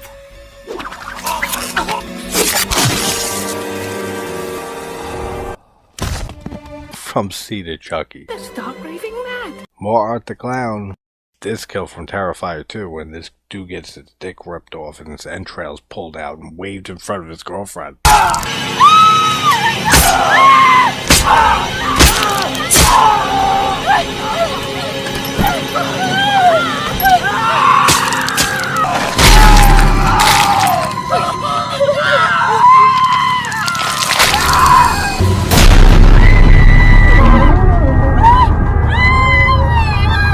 Yeah, this is technically a cheat from Poltergeist, because this is a hallucination. This isn't really happening to this guy. But I'm sorry, at 4 volumes in, the effects are really good in this scene, and I really like how they held up. So I had to throw this in here. This is a fun scene. Pulse from 2001. This whole scene is so goddamn spooky, eerie. I don't think I can even think of the words to describe how terrifying this scene looks from how it was shot. I'm pretty sure they had her walk in reverse and then play it backwards, similar to what they did in Ringu with Sadako. But if you haven't seen The Pulse, man, that's another classic Japanese horror film from the early 2000s. This is the water, and this is the well. More Twin Peaks, and technically this is from The Return, the 3rd season, which was on TV, not a movie, but it's like an 18-hour fucking movie. The head crush here from The Woodsman. Who's there?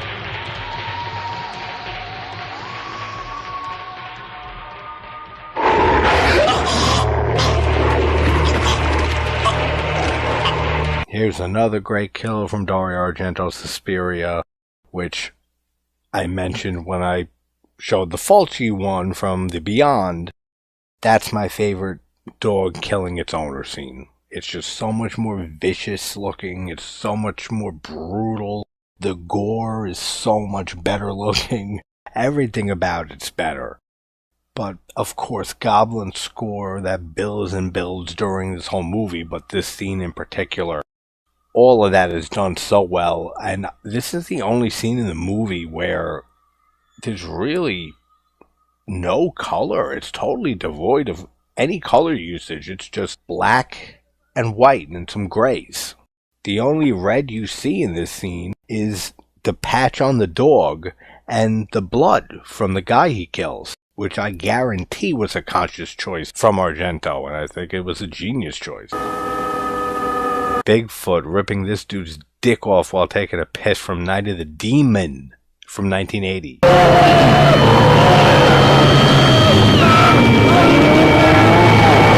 Now, this isn't a horror film, and there's a few of these on here, but this is one of the greatest jump scares of all time, and this is David Lynch's Mulholland Drive.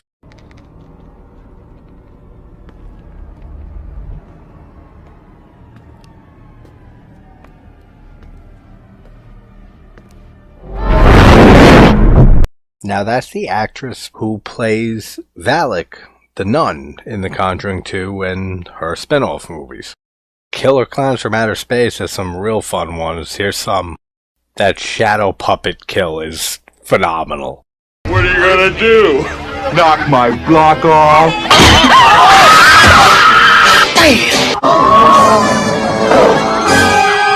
Holy shit! What's that? Resident Evil from 2002. Now, I'm not a big fan of the movies. I'm a huge fan since the first game as a kid of the video game series. And I think the reason this first one didn't hit for me is because it didn't really follow the video game. But this is an excellent scene. Shout out to Ginger Ninja for reminding me of this one. Come on! Got it.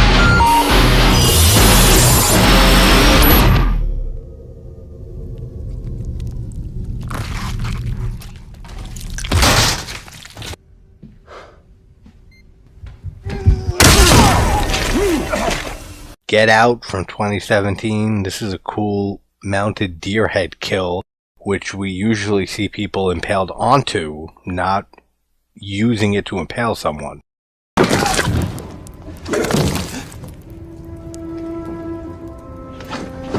Alright, so some of you guys have been giving me your picks for your favorite horror kills, and a few of you have mentioned this one.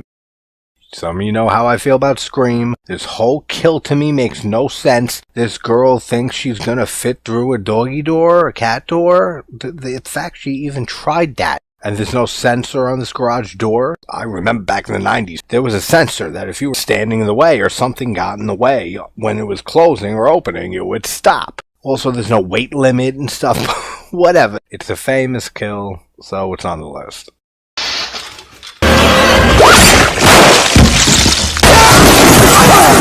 Eli Roth's Thanksgiving from last year has some great kills and effects in it. The trampling scene on Black Friday in the beginning. If you haven't seen Thanksgiving yet, definitely check it out. It is a great slasher. Happy Thanksgiving! Oh no. Oh shit. Okay, please make it. Urban Legend from 1998. Now, I'm not the biggest fan of this movie, but I do like this intro kill, and I think it's brilliant that it's being played to Total Eclipse of the Heart. And out of a lot of the post-Scream slashers, quote-unquote slashers, this is a favorite of mine among those. Someone's in the back seat! Now, it's kind of funny that this kill and the next one both have Total Eclipse of the Heart playing. And I didn't want to risk copyright, so I didn't have the music playing.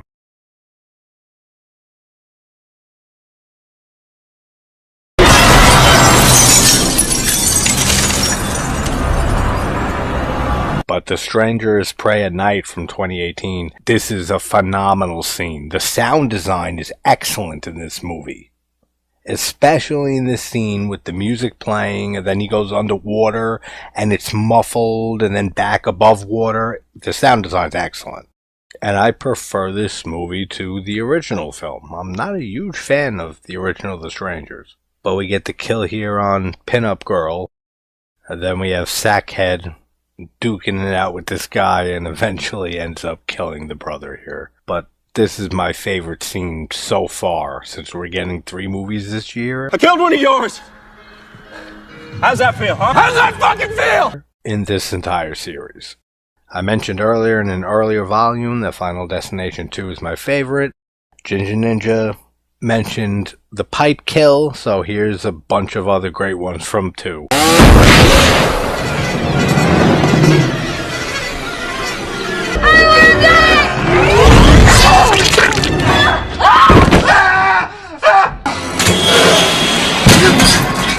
Jesus Christ!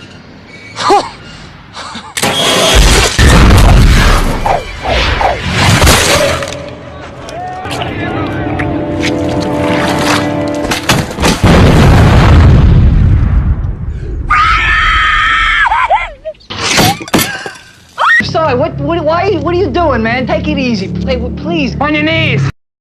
Fade to Black from 1980 was actually the second video that I ever covered on the channel.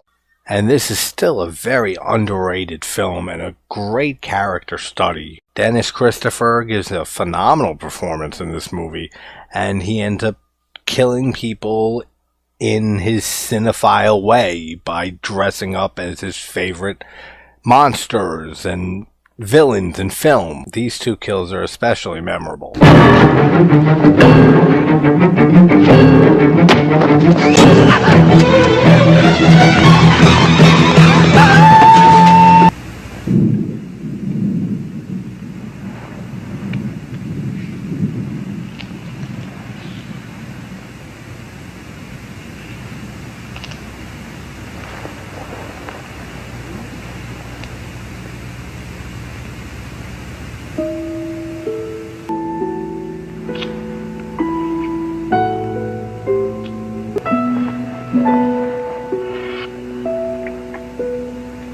Black Christmas from 1974 by Bob Clark. I could have sworn I put this kill in the very first volume of this series, but I looked back and it wasn't there. But this isn't even so much as for the kill, but one of the greatest shots and images in horror for me, with her rocking back and forth with the plastic over her head in the window of the house. And we should each carry a weapon. Another Year Next, my girl Erin just kills it. She is my favorite final girl in a horror film. There is nothing this woman is not prepared for. And kicks major ass at.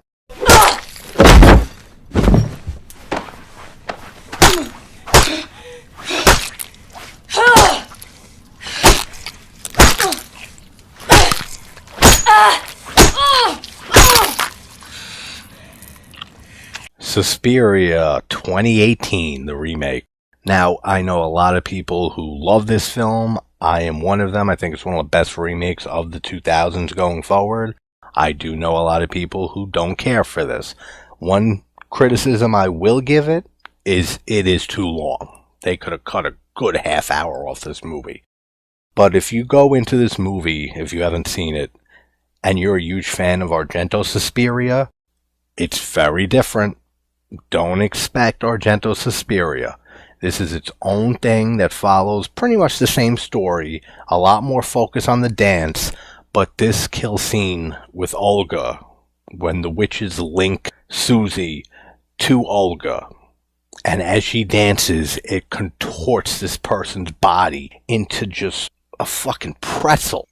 I Spit on Your Grave, the 2010 remake, which I actually prefer to the original. But we do have a kill from the original coming up in a little bit.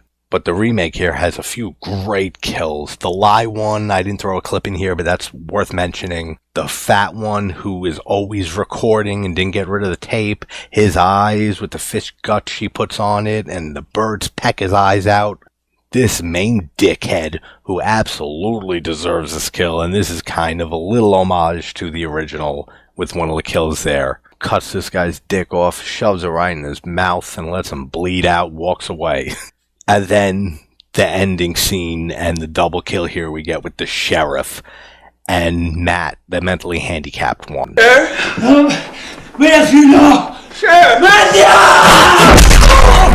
Excellent shot on his fucked up face at the end. Next we got Phantasm and Phantasm 2. Both the infamous sphere scenes. This one from the original Phantasm, the first time we see the sphere just burying into someone's head and spraying a whole bunch of blood out of it.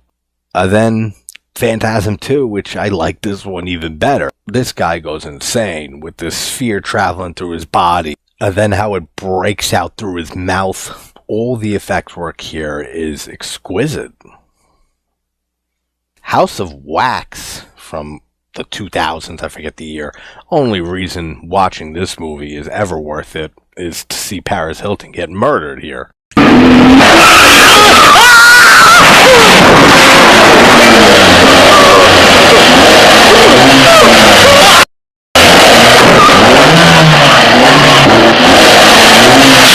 Sergio Martino's Torso from 1973. This has many great kills. That car one is one of them. This is the best in the movie, with the drowning this woman in the swamp, and then poking her eyes in. Shout out to Darren, who I already had this on the list, but mentioned this and said it's one of his top scenes of all time. And I can definitely see it. This is an excellent kill. And then this one.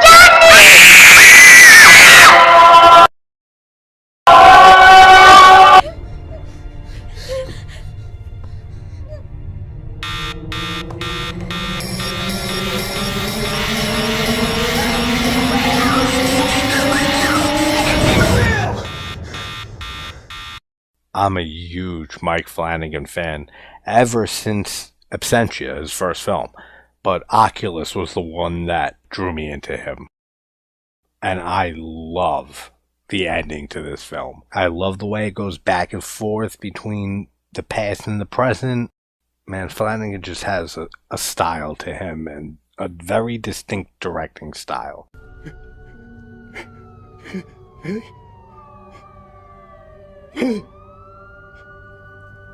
Kylie!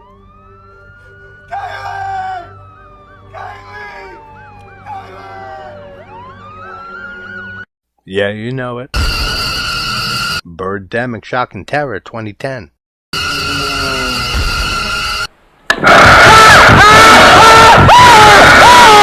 Basket Case from 82. I love the whole Basket Case trilogy. The gore really holds up for this film. What's in the basket?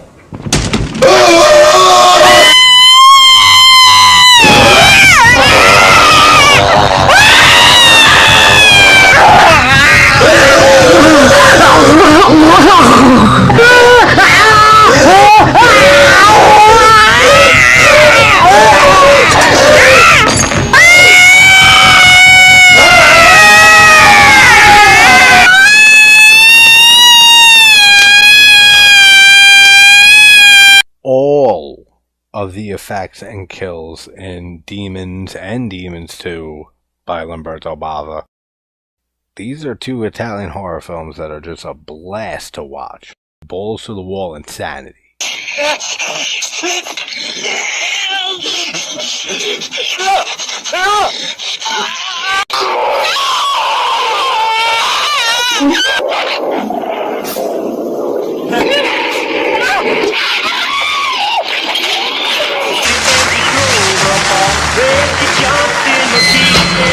As someone who's not a huge fan of Prom Night, I actually prefer Hello Mary Lou Prom Night too.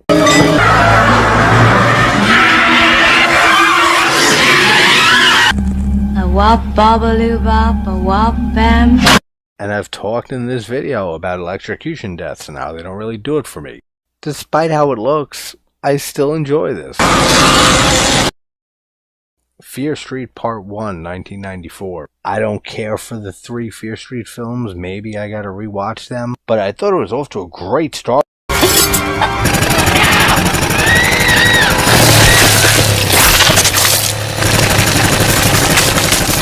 It's pretty gnarly. I'm sure this is going to interest you even more.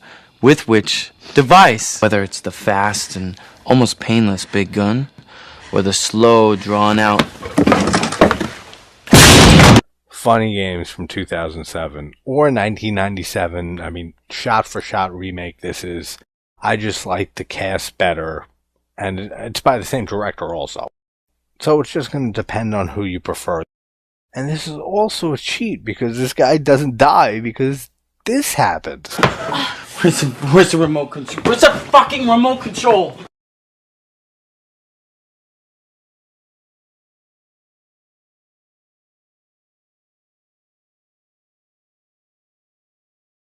And the first time I saw that shit happen, I said, what is going on in this movie?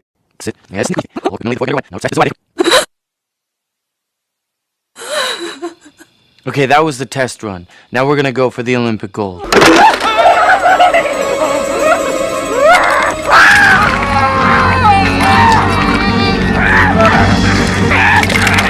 Demonic Toys from 1992.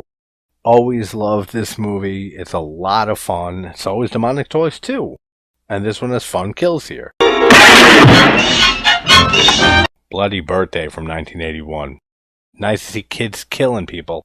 And all 3 of these kids look like evil motherfuckers too. They did a great job. Behold! Fish boy! Oh my god! I mean, it's technically an after kill, But I don't care. I love House of a Thousand Corpses. Oh, it's real. Real as I want it to be, Mama. The House of the Devil from 2009. Another great movie from Ty West, an early one. But this is a great gunshot kill. Are you not the babysitter? No, I'm not the babysitter. My friend. The Mist from 2007. This is one of the most depressing endings ever.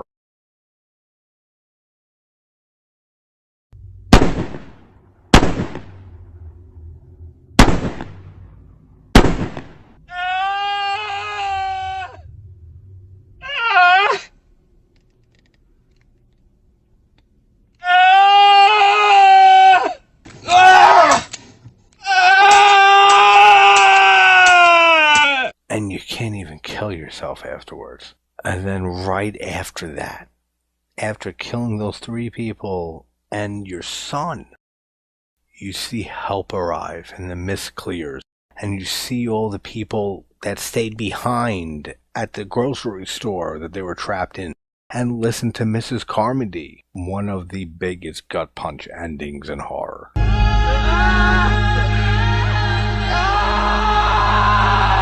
Here's another iconic one from Ju-on the Grudge, which I think is a lot creepier than the American remake, but both are creepy.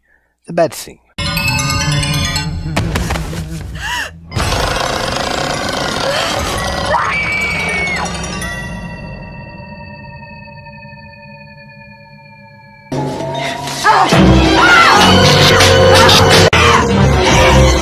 Toby Hooper's The Funhouse from 1981 had some good kills.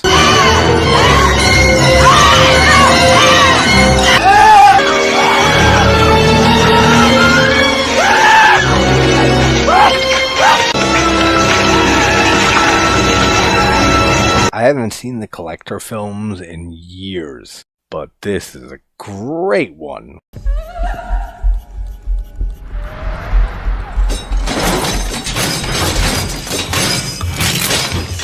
Rob Zombie's The Devil's Rejects from 2005. Now, even though House is my favorite Rob Zombie film, I think Rejects is his best film. And when this girl gets plowed down by this truck, man, it's shocking, it's terrifying, and it's hilarious.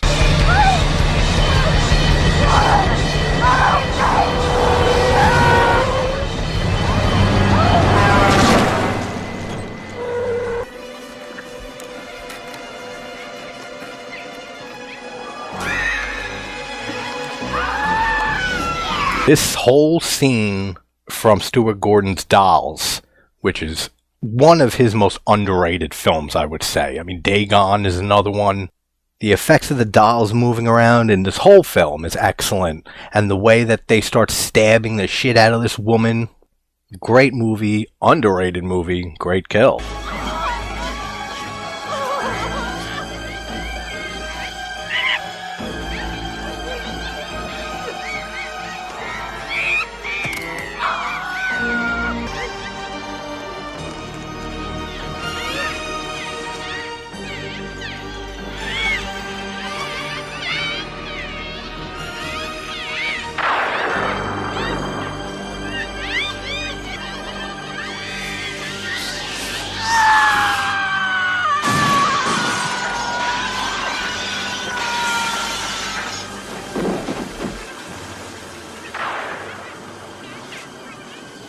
Yeah, I know. Sorry to subject you to this sad shit. You're flying it. I'm flying.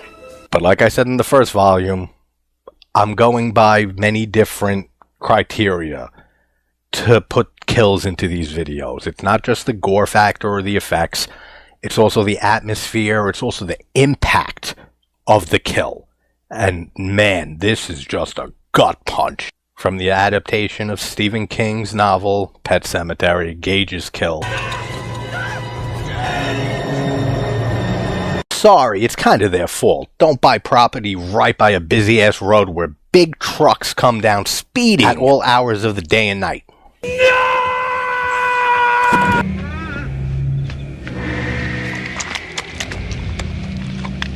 This is a movie, if I've seen it, it was forever ago. This is a kill that a friend mentioned to me, and I'm glad he did. The Howling Four, I forget the tagline. This is the one where there's like a cult and this guy's whole body melts scene, and then he transforms into a werewolf. There's some mind-blowing effects in this movie for The Howling Four.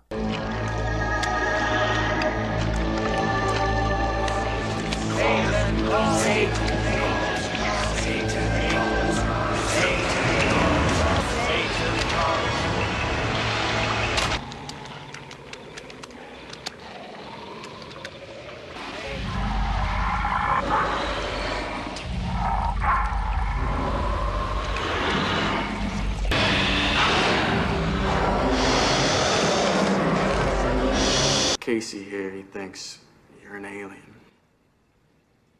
The Faculty from '99. A lot of you know this is the only project that Kevin Williamson has worked on that I actually really love. But Jon Stewart's death here is great, even though he's technically an alien at this point. Doesn't matter, the fucker dies. And the CGI holds up pretty damn well for this movie to this day.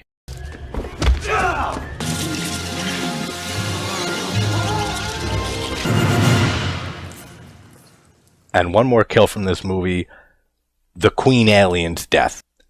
And again, the blend of practical and CGI is great in this.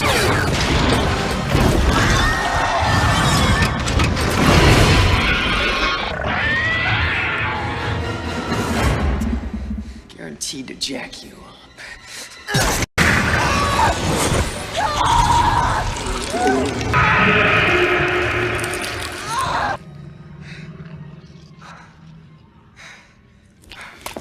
Alright, there's been a few double kills in the last two volumes that I put up there with some of the best. Maybe 5, 6 or so, a small handful. But I forgot all about this, and this might be up there in the top 10 greatest double kill. Scary movie.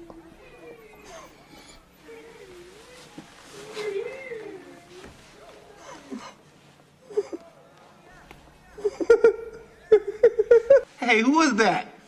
Go ahead, do it again, do it again. I always forget the actress who plays Brenda in this. She is fucking hysterical. Excuse me? I think I paid my money like everybody else up in here. This is all me up in here. You handle that. Will you shut the fuck up?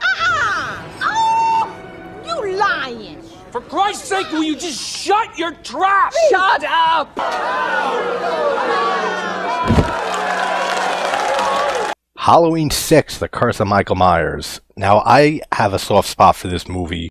Yeah, all the Thorn shit is stupid, but I love the brutality of Michael in this film. Same with Rob Zombie's H2. He's very brutal in that also.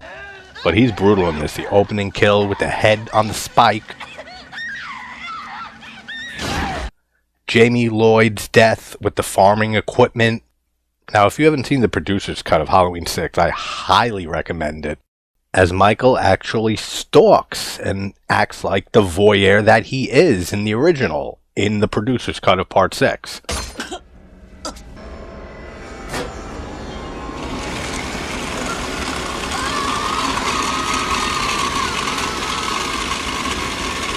Then we have the axe kill, which I think is just shot excellently. I love the aesthetic of this kill. Now, I've said in one of these, I'm not big on electrocution deaths in movies. They have to be very creative. In this case, this guy's head fucking explodes. That's cool. Now, when I covered the Halloween series a while back, I did a video on both the producer's cut of 6 and the theatrical cut. And I watched the producer's cut first. And this guy's head didn't explode. And I thought I was losing my goddamn mind. I said, I know this guy's head explodes. Then I watched the theatrical cut and said, oh, that's why. Because a lot of the effects work wasn't ready or wasn't in the producer's cut at the time. And then this kill at the end where he shoves this guy's face through the bars until it crushes and knocks the door down. Now, I had this in the very beginning of the first volume, because I didn't know then that this would turn into a series. So this is one of the honorable mentions, but this kill from Reanimator is great.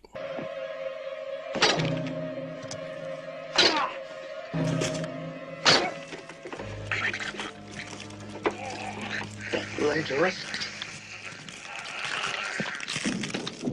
The original The Toolbox Murders had some great kills in it. This one is probably my favorite.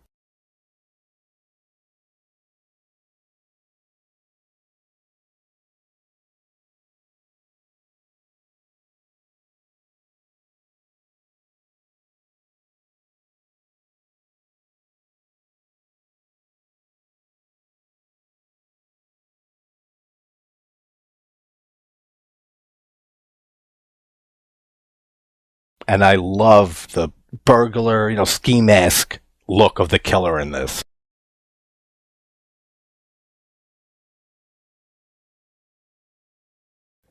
This fucking infamous scene. They're eating her! And then they're going to eat me! Oh my god! Aha, number 54. The original Slumber Party Massacre. Now, I don't hold this one up as a favorite above Part 2 for me. Slumber Party Massacre 2 is my favorite in the series, but I adore the original as well, and some of these are the best kills in the movie. Don't go out there! Fuck you. No, fuck you both!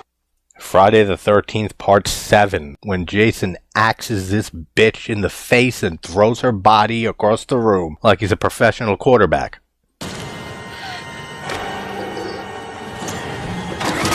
Halloween 4, The Return of Michael Myers. There's a few good kills in this one. This one with the thumb through the forehead. And this is something you don't see often. Michael Myers just tossing multiple people off a moving truck.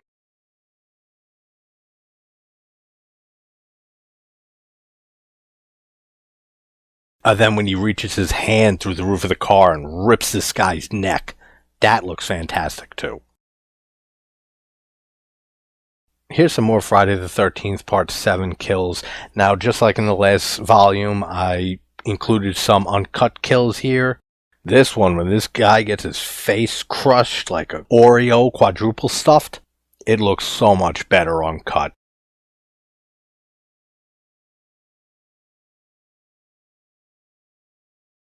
Same with this kill, with the horn shoved through her eye. That's why you don't want no 1 Minute Man.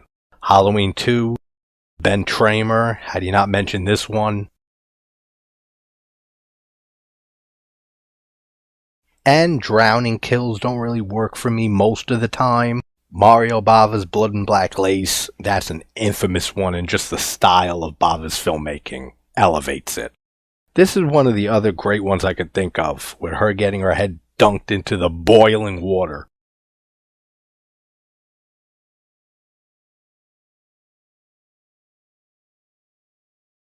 This one's just fucking stupid, I'm sorry. In the original Halloween, Bob's kill, yeah, impractical that he's stuck to the wall, but it's so stylish. Sorry, I don't believe for a second that this bitch is lifted off the ground by Michael with a scalpel and hangs up in the air on it for that long.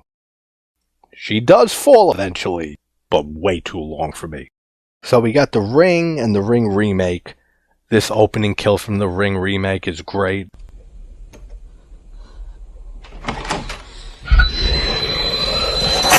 Before you die, you see the ring. Then Noah's death via Samara. Now, I like how this looks, and I consider this one of, if not the best, remakes of a Japanese horror classic. The CGI, I think, holds up. I think it looks fine.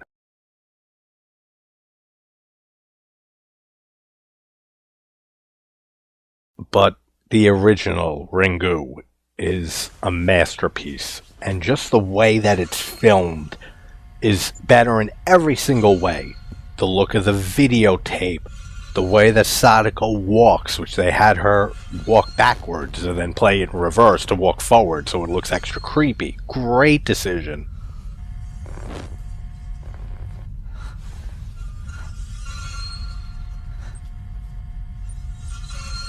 Even the way she comes out of the TV, I love that in Ringu.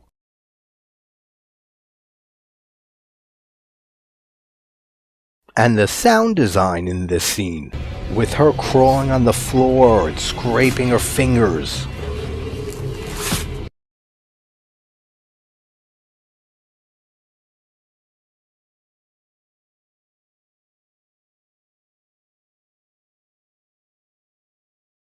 Then the infamous close-up shot of her eye.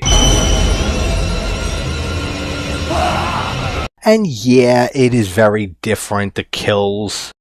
In the original Ringu, it kind of just freezes on their face. I always say I'm not sure what I like better. Sometimes I think I like the creepy, distorted face of the remake. But then I really think about it, and I feel like it's a little over the top. But both of them are excellent films. Ringu, though, is a masterpiece.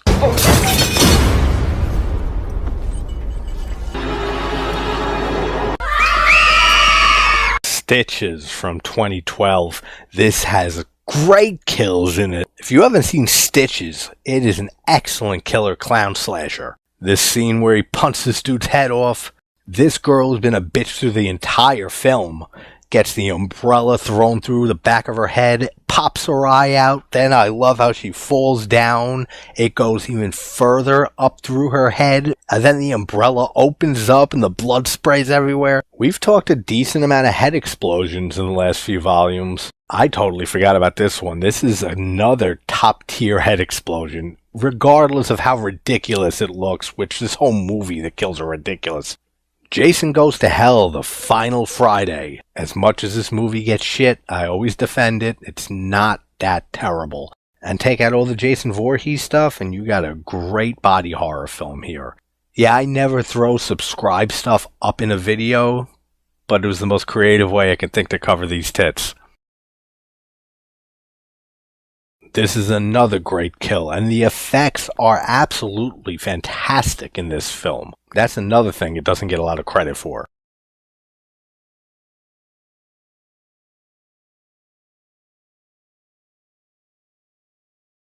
Like this dude getting shot in the forehead, the black blood, and I loved the shot. The way that it's shot when he's hitting the head. This is another great effect, where he breaks this guy's arm and kills him with it. And then, technically, like I've said this with other slasher icons like Chucky in the last volumes. Of course, he's not really dead, but Jason's kill in this film. And him getting sucked into the earth. And then we get Freddy's glove that hinted at Freddy vs. Jason, which we still didn't get for what, like a decade plus? Something you know, The Guest from 2014 is one of my favorite films of the 2010s.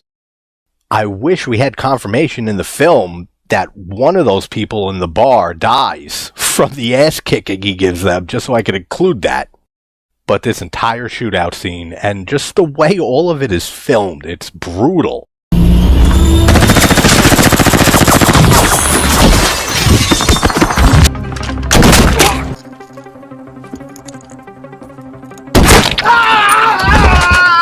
Oh shit!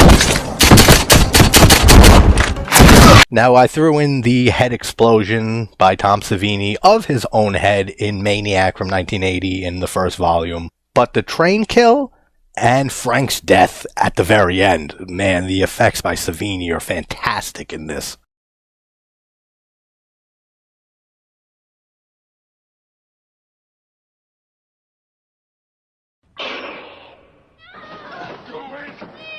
Alright, I know what you're thinking. Nobody gets killed in this scene.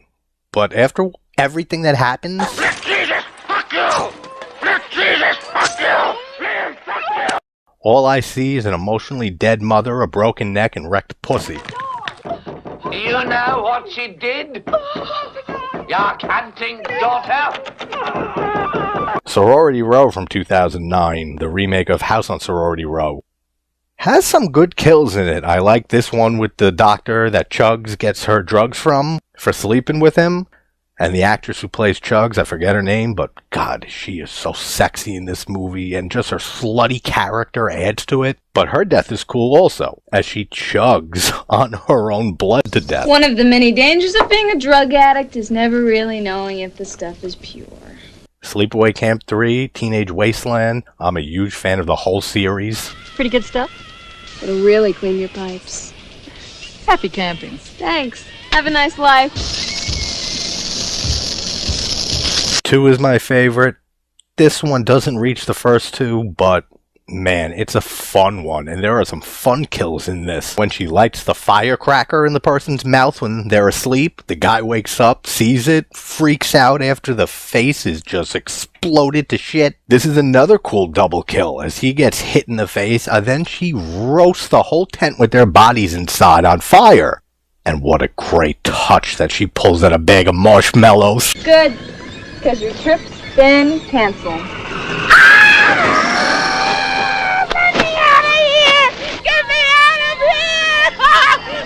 Oh, what are you doing? Oh, God, get me out of here! There's rats in here! They'll eat me alive! Don't worry, they'll be suffocated soon. What are you doing? Get me out of here! Oh, I'm a happy camper. This woman, the one who makes all her campers go and get fish when she's eating and chowing down on steak. The only thing with this kill, and it's a reoccurring problem I have in the whole Sleepaway Camp series, I wish we saw more. The after effects in all three of these movies look great. The effects on the dead bodies, but I wish we got more of the actual kills. But when this woman's screaming and stuff, and she offers, because she was going on a trip with her husband, and she says, I changed my mind about the trip that you can go with us! Come back! Come back! Oh no! You're in big trouble, you little shit! Come back here right now! her death is hysterical here, but we get a much better kill a little later on.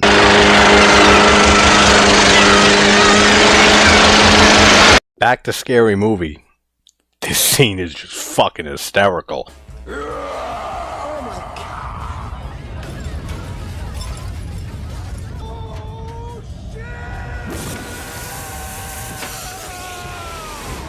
And there's a kill a little later on that I wonder, since I just saw the kill again, if they took inspiration from that later kill, or if this is making fun of that kill. Christmas Evil is another fun holiday slasher. It's more of a character study, but there's some cool kills in here. This scene where he kills a few people and gets back into his van. The early scene in Children of the Corn, where Malachi and Isaac have all the children killing their parents. And it's a brutal scene, man, considering that these are the parents of the children of this town. The kid's watching it, who doesn't want to get involved, and just the kills are pretty brutal.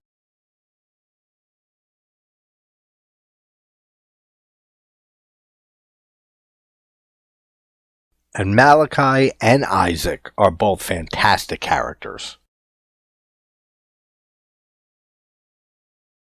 What are you doing in there? Listen. Back to Italian horror, Ruggero Deodato of Cannibal Holocaust fame's slasher film Body Count has several kills in it. These are some of my favorites.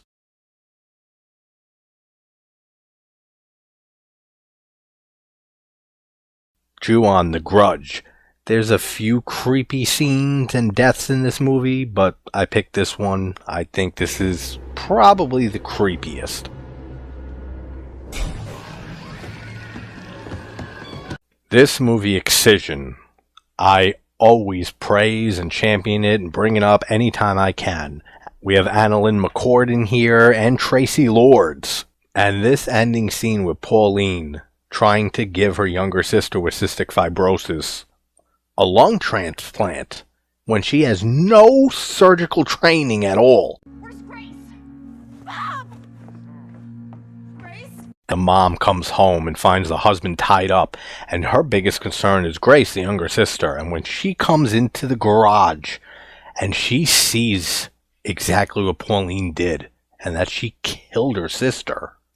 Let me say this, anyone who has ever doubted Tracy Lords as a serious actress, you know, after her brief porn career, I always tell them to check this movie out, because her and Annalyn McCord's performances in this movie are some of my favorites of the decade. Come closer. I want to show you the detailed work I did on Grace's sutures. What have you done? I practiced my incisions. And Lords' scream to end this movie, followed by what I consider one of the best ending songs. Not score, an actual song by a band or artist. It is a haunting ending.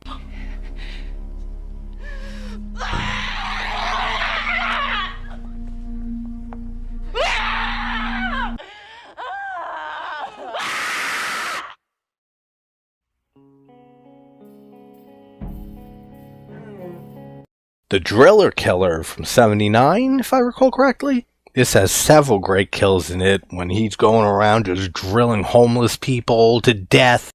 And right in front of other people too. He has no fucks. But this forehead drill scene, this is the best in the movie. The effects look great. And it lingers for a decent amount of time.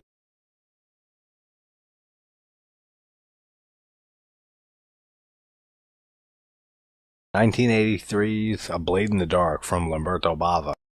There's a few great kills in here.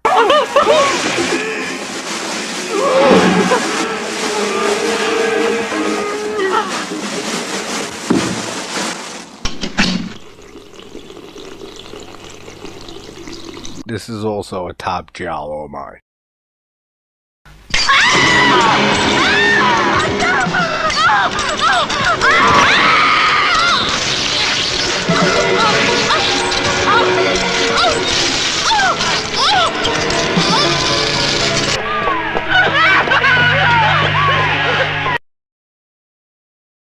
Tourist Trap was mentioned earlier in this series with the plaster kill, but the opening kill here is one of my favorite scenes in this movie.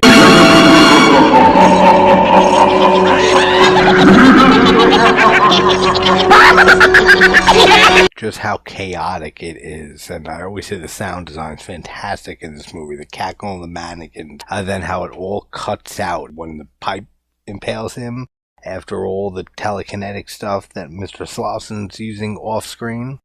What a great opening kill.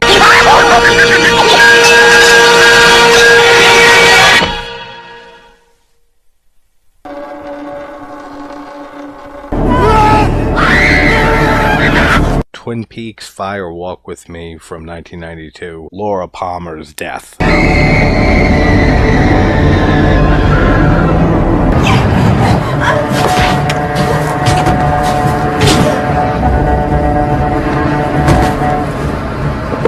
After 2 seasons of the series, we get to finally see exactly what happened to Laura on that fateful night. And the way Lynch films all this, it is horrific. Seeing what happens to Laura.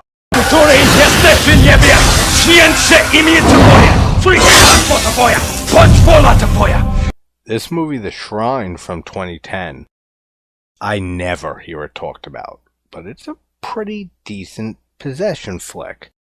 There's some definite vibes of Black Sunday from Mario Bava, but I mean, this is something I think I even said in my review of this movie, that people did all the time with the mask, like the iron mask, and just like in Black Sunday, that they would nail to the person, but you get 2 kills in here like that. But I just love the look of the mask, and I love how all this is shot. Help me, Marcus! If you haven't seen The Shrine from 2010, definitely check it out.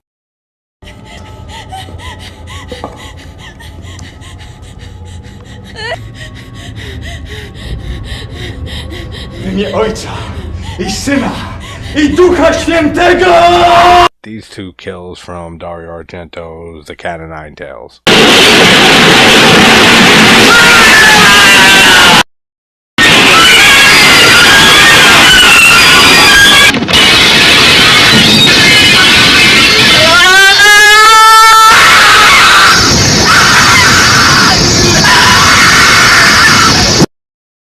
Alice Sweet Alice from '76 is a film I love, and I feel like it's still so underseen and underrated. I don't want to reveal who the killer is here, so I purposely cut that away. But this is my favorite kill in the film. This is Alice's dad getting murdered. Short and quick, as I know how YouTube is with Kubrick. Dick Halloran getting Dick Halloran. The stuff has some fun and creative kills in it. That dog one, this one where Mo is his name, right? His nickname? Hits this guy in the face and destroys it. This is the kill I was talking about with Scary Movie. Really made me wonder if they were making fun of this with Scary Movie. Except in Scary Movie, it's cum, not alien ice cream. This is another great effect in this film, with the stuff coming out of this guy's mouth, and his face stretching during it. Anaconda! Now yeah, some of the effects don't hold up great for this movie, but Owen Wilson's death has always been a favorite in this film. And I forget this fucking guy's name, but the waterfall kill, this is my absolute favorite in this movie. And this one I think holds up pretty well.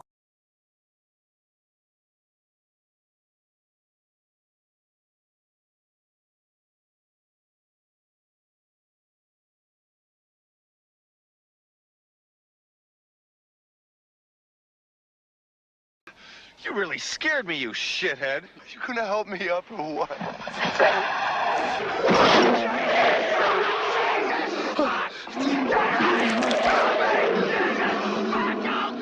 The werewolf kill at the beginning of American Werewolf in London. The effects by Rick Baker look great through this entire movie. I mean, the transformation scene is iconic and one of the best. And I like how he runs back after he realizes for a second, like from fear and adrenaline that made him run in the first place, that he says, Jack, and he turns around to go back and help his friend, who is way too dead.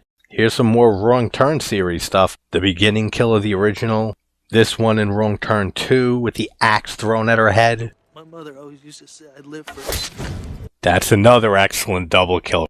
And then we have the ending kill of the deformed, cannibalistic hillbilly killers getting pushed into the wood chipper. Yeah, Wrong Turn 2, Dead End, is the best in the series for me. Now, honestly, it's been a while since I watched the Wrong Turn movies past 2. So I forget which one this is from, but great double kill here too, and a great double decapitation.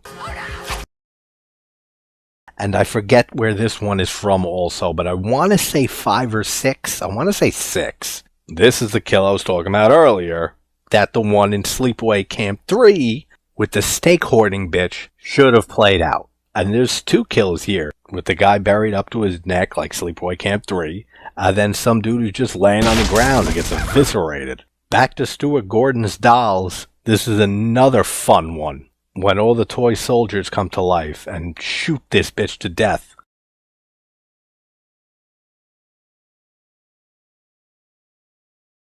Wes Craven's original The Hills Have Eyes. Where are you going with my baby?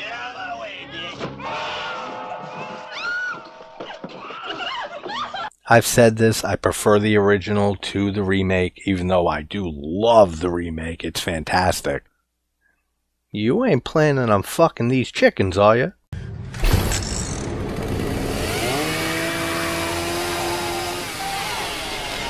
This is a really intense kill from the Texas Chainsaw series, which I always say I'm not a huge fan of. But when I rewatched Texas Chainsaw Massacre the beginning and did a video on it, it went up a decent amount for me. And this scene, imagine being a girl underneath the table where your boyfriend is strapped to, and then having to hear and see him get eviscerated. I didn't have any rope or duct tape. The Last House on the Left remake. What are you doing? The final kill where the dad gets his revenge and puts the main dude's head into a microwave and it explodes. I actually prefer the remake to the original, just like I spit on your grave.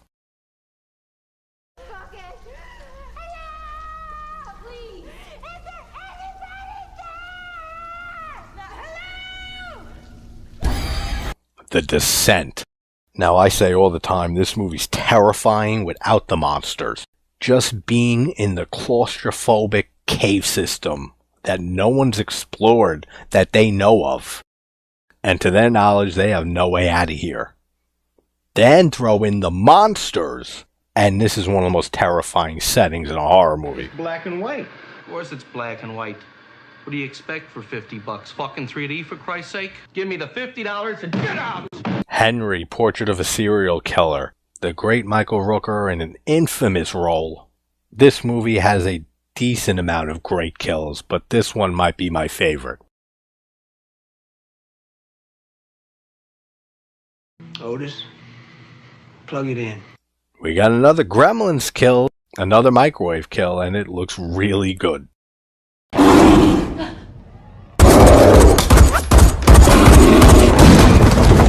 If you haven't seen Annihilation, it's a very Lovecraft type film.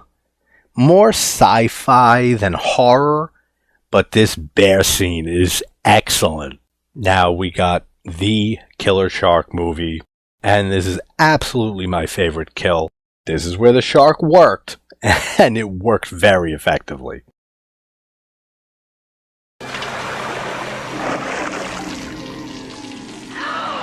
The prom scene from Carrie. Just the way De Palma shot this. And I love the split screen that comes up, and then one half of the split screen changes while the other one changes. Excellent, excellent camera work. Excellent, excellent editing in this film. If somebody told me that Carrie was De Palma's masterpiece, I wouldn't argue it. I don't think it is, but I'd absolutely respect that opinion 100%. Why, I believe it means angel. Why, yes, I'm sure it does. I know you're going to like that name. Won't you, Peter? Yeah, this is one of the creepiest and most shocking endings in horror. But Angela technically killed Paul, but we don't actually see the kill here. But trust me, Paul is dead as shit. His head's just laying there. God, she's a boy. And then Angela's creepy face after the dick. Sergeant Tate. Holy shit. The Silence of the Lambs is a movie a lot of people don't consider a horror film. They throw it in the group of thrillers, which honestly I'm the same way. I mean, yes, it's horrific in many ways, but I feel like it's more of a thriller film. But Lecter, played by Hopkins, is one of the most iconic performances in a horror/thriller, whatever. And this, plus his brilliant escape, is the best stuff in this film for me. Since one volume had Joe D'Amato's Absurd, and the other one had Joe D'Amato's Anthropophagus, figured for the third volume, let's throw in his first of those three classics, Beyond the Darkness. There's a few kills in this movie that are great, but this is a messed up film. Like most of Joe D'Amato. Back to Intruder, which has my favorite horror kill, but I forgot this one. When this guy gets his eye shoved onto, what the hell do you call it? The thing that you put notes on. It's spiky as shit. I don't know why they ever thought these things were safe, and this is exactly why they're not. These two awesome kills from Midsommar from 2019. No!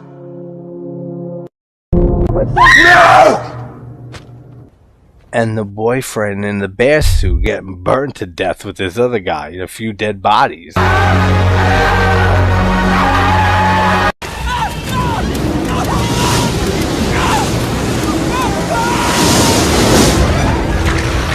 Lake Placid from 1999. I'm not big on alligator movies, but this is one of the best. And pretty good effects here. The guy's body torn in half with his guts hanging out looks really good. And the decapitation looks really good too. The gator just eats this guy's head right off. Hey Michael, check this out.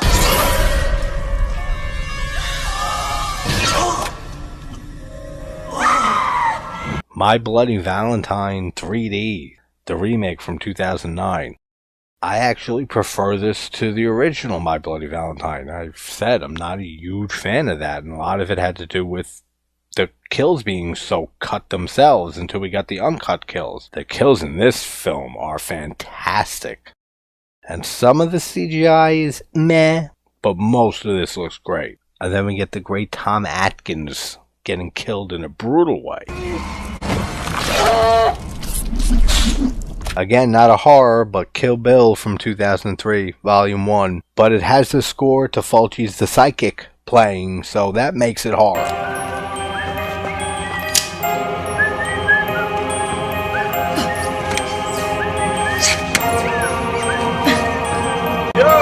on, time's up, honey. Coming in, ready or not. Hey, buddy, did you have yourself a good time, man?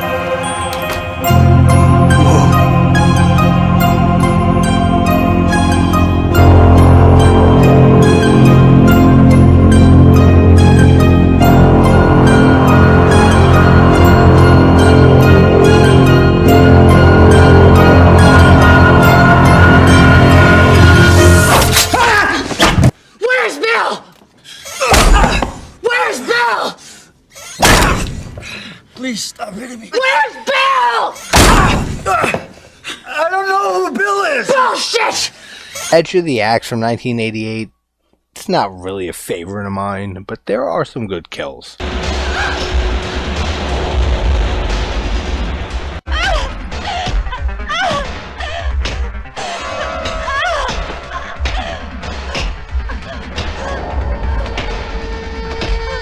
Back to Chucky again with Bride of Chucky.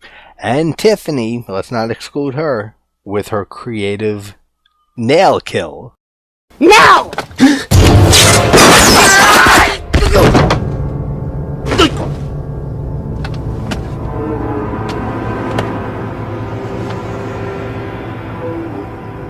Why does that look so familiar?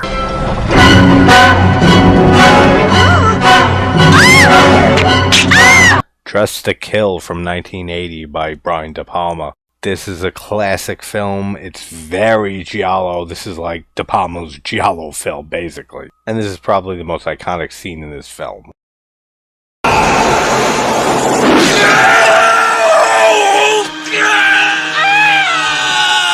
Then we got Child's Play 3. I think this is the last Child's Play film to make its appearance here, except for Curse. And I have one coming for that.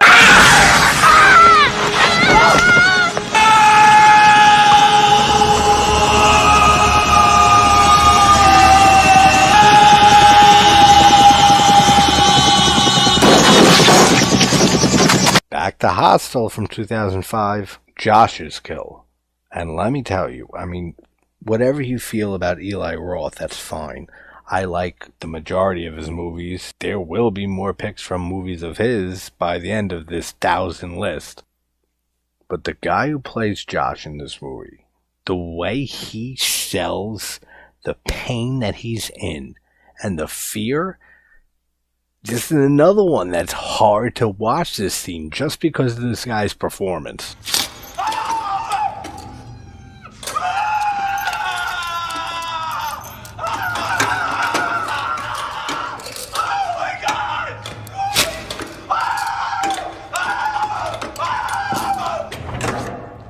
You're free to go.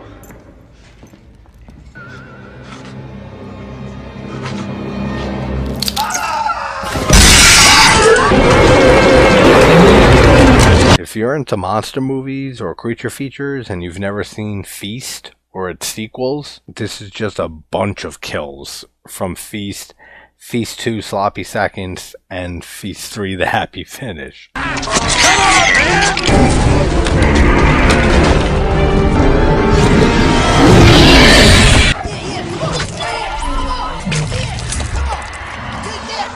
But there's really cool creature work in this series, there's really cool effects, and there is every bodily fluid flung around that you can possibly think of.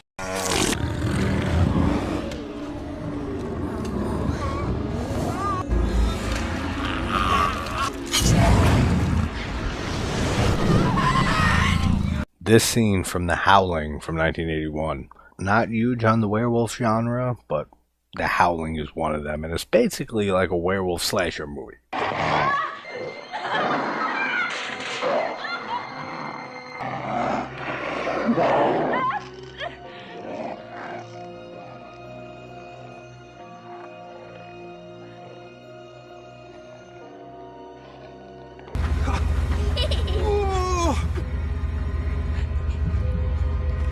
The Children from 2008. There's not a lot of kills in this, but it's another one with killer children. I mean, hey, we talk enough about killing children on the channel. Let's give them some time to shine.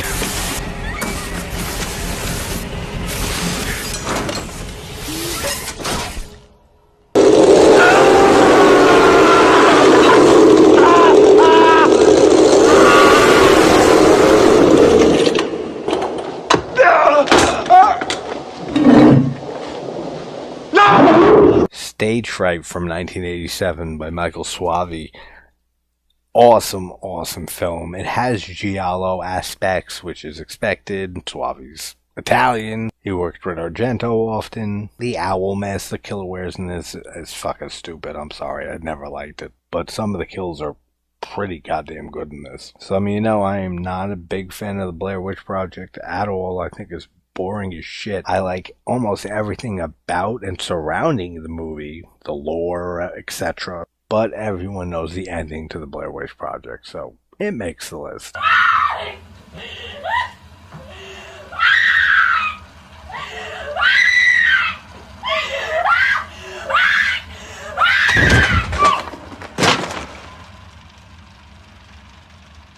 Brian Yuzna's The Dentist from 96 doesn't really have too many great kills, but this one is one of them. Shame on you. It's Doctor! Kiss my wife! The Dentist 2 from 98 is a little bit better in that department. It's a higher body count. They're still not that great, but this one just because it's Clint Howard getting killed. And I love Clint Howard. This one, though, is like the best kill of the two movies. Great, great effects work here on the teeth.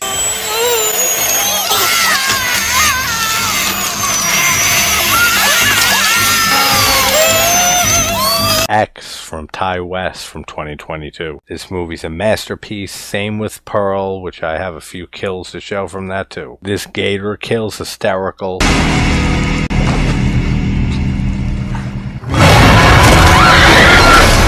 And that shotgun blast on Jenna Ortega and Pearl's head being crushed looked fantastic also. Then we have Pearl burning her mother. I really just love the effects in this movie and how this film looks.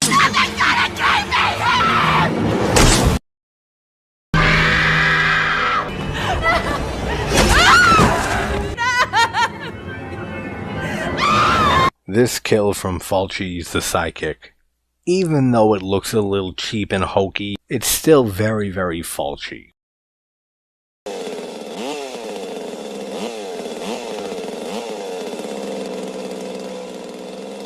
Vincent? Motel Hell from 1980. I love this movie. It takes all kinds of critters to make Farmer Vincent's fritters. The people buried up to their heads like cabbage patches is just some of the most out there stuff you'll ever see in a movie. Puppet Master, Andre Toulon's death kicks off the whole series. I love Tunneler's kill here.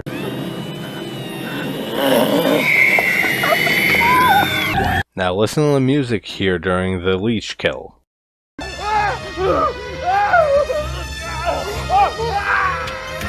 The leech effects look great, but if you didn't pick up on it, that is the same music used in Tourist Trap 10 years earlier, directed by Dave Schmoller, who did Puppet Master here. I always thought that it's cool that they reuse Tourist Trap's music in Puppet Master. And this whole ending kill with all the puppets killing the douchebag.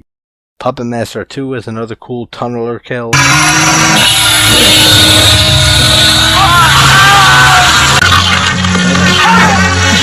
And then we have the death of Leech Woman by this fat bitch, and she ends up getting torched to ashes by Torch.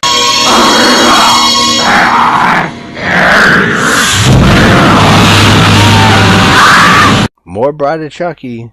Tiffany's kill with the cop at the very beginning. Great throat slit. Plus, she's fucking nuts. The whole explosion of this douchebag.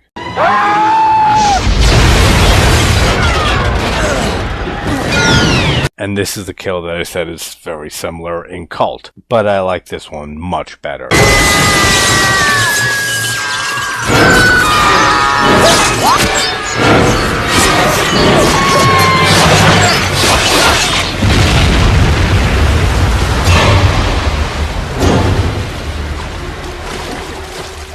And then Chucky looks over and says, "I love you." Oh,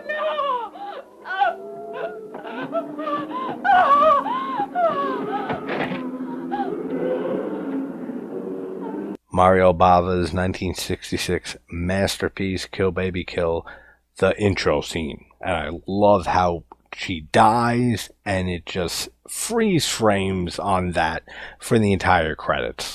This is a top 10 movie of mine. This is my favorite Bava film, and this is my favorite ghost film of all time.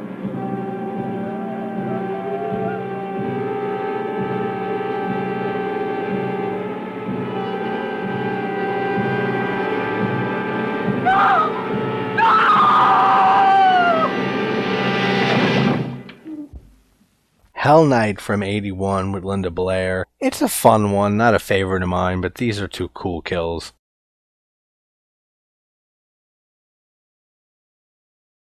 Bloodhook from 1986.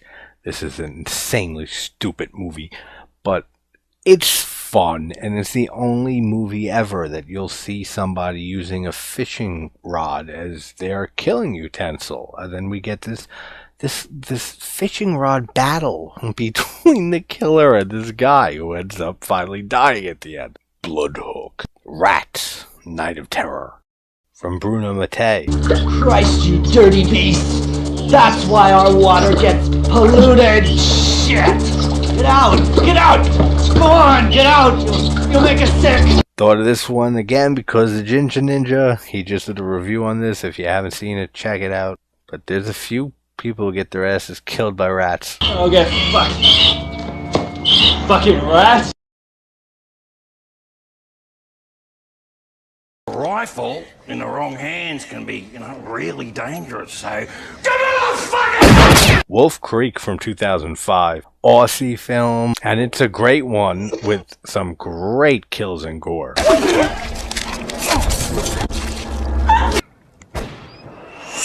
And back to Hostel with these bitches finally getting what they deserve. Plus the guy, Oli, whatever his Olaf, who set them up with the Hostel.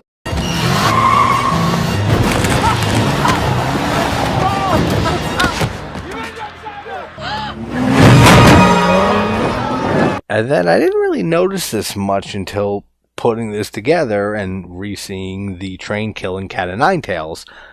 But I wonder if Roth was inspired by that for Connor's death here by the train. Kind of reminds me of that kill from Cat o' Nine Tails. No, Connor!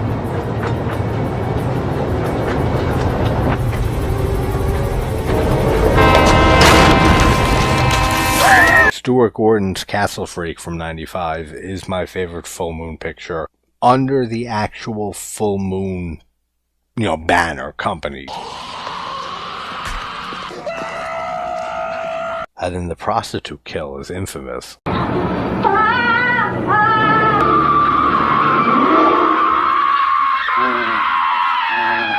Yeah, most people don't like Blair Witch 2016. I don't really care for it either, but I'm sorry. This is a great kill and very unexpected the first watch. Don't just shut up!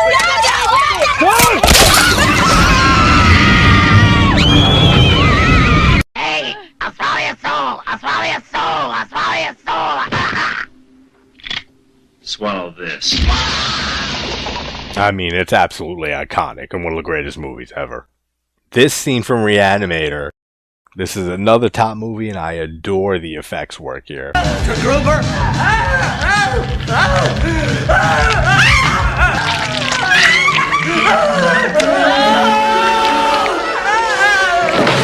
And we'll end this with a kid being killed, as usual, from Maximum Overdrive. Alright, guys. God damn, that was a whole bunch of people being murdered. But that is what I consider my top 1,000 or so horror kills and just effects kills and horror.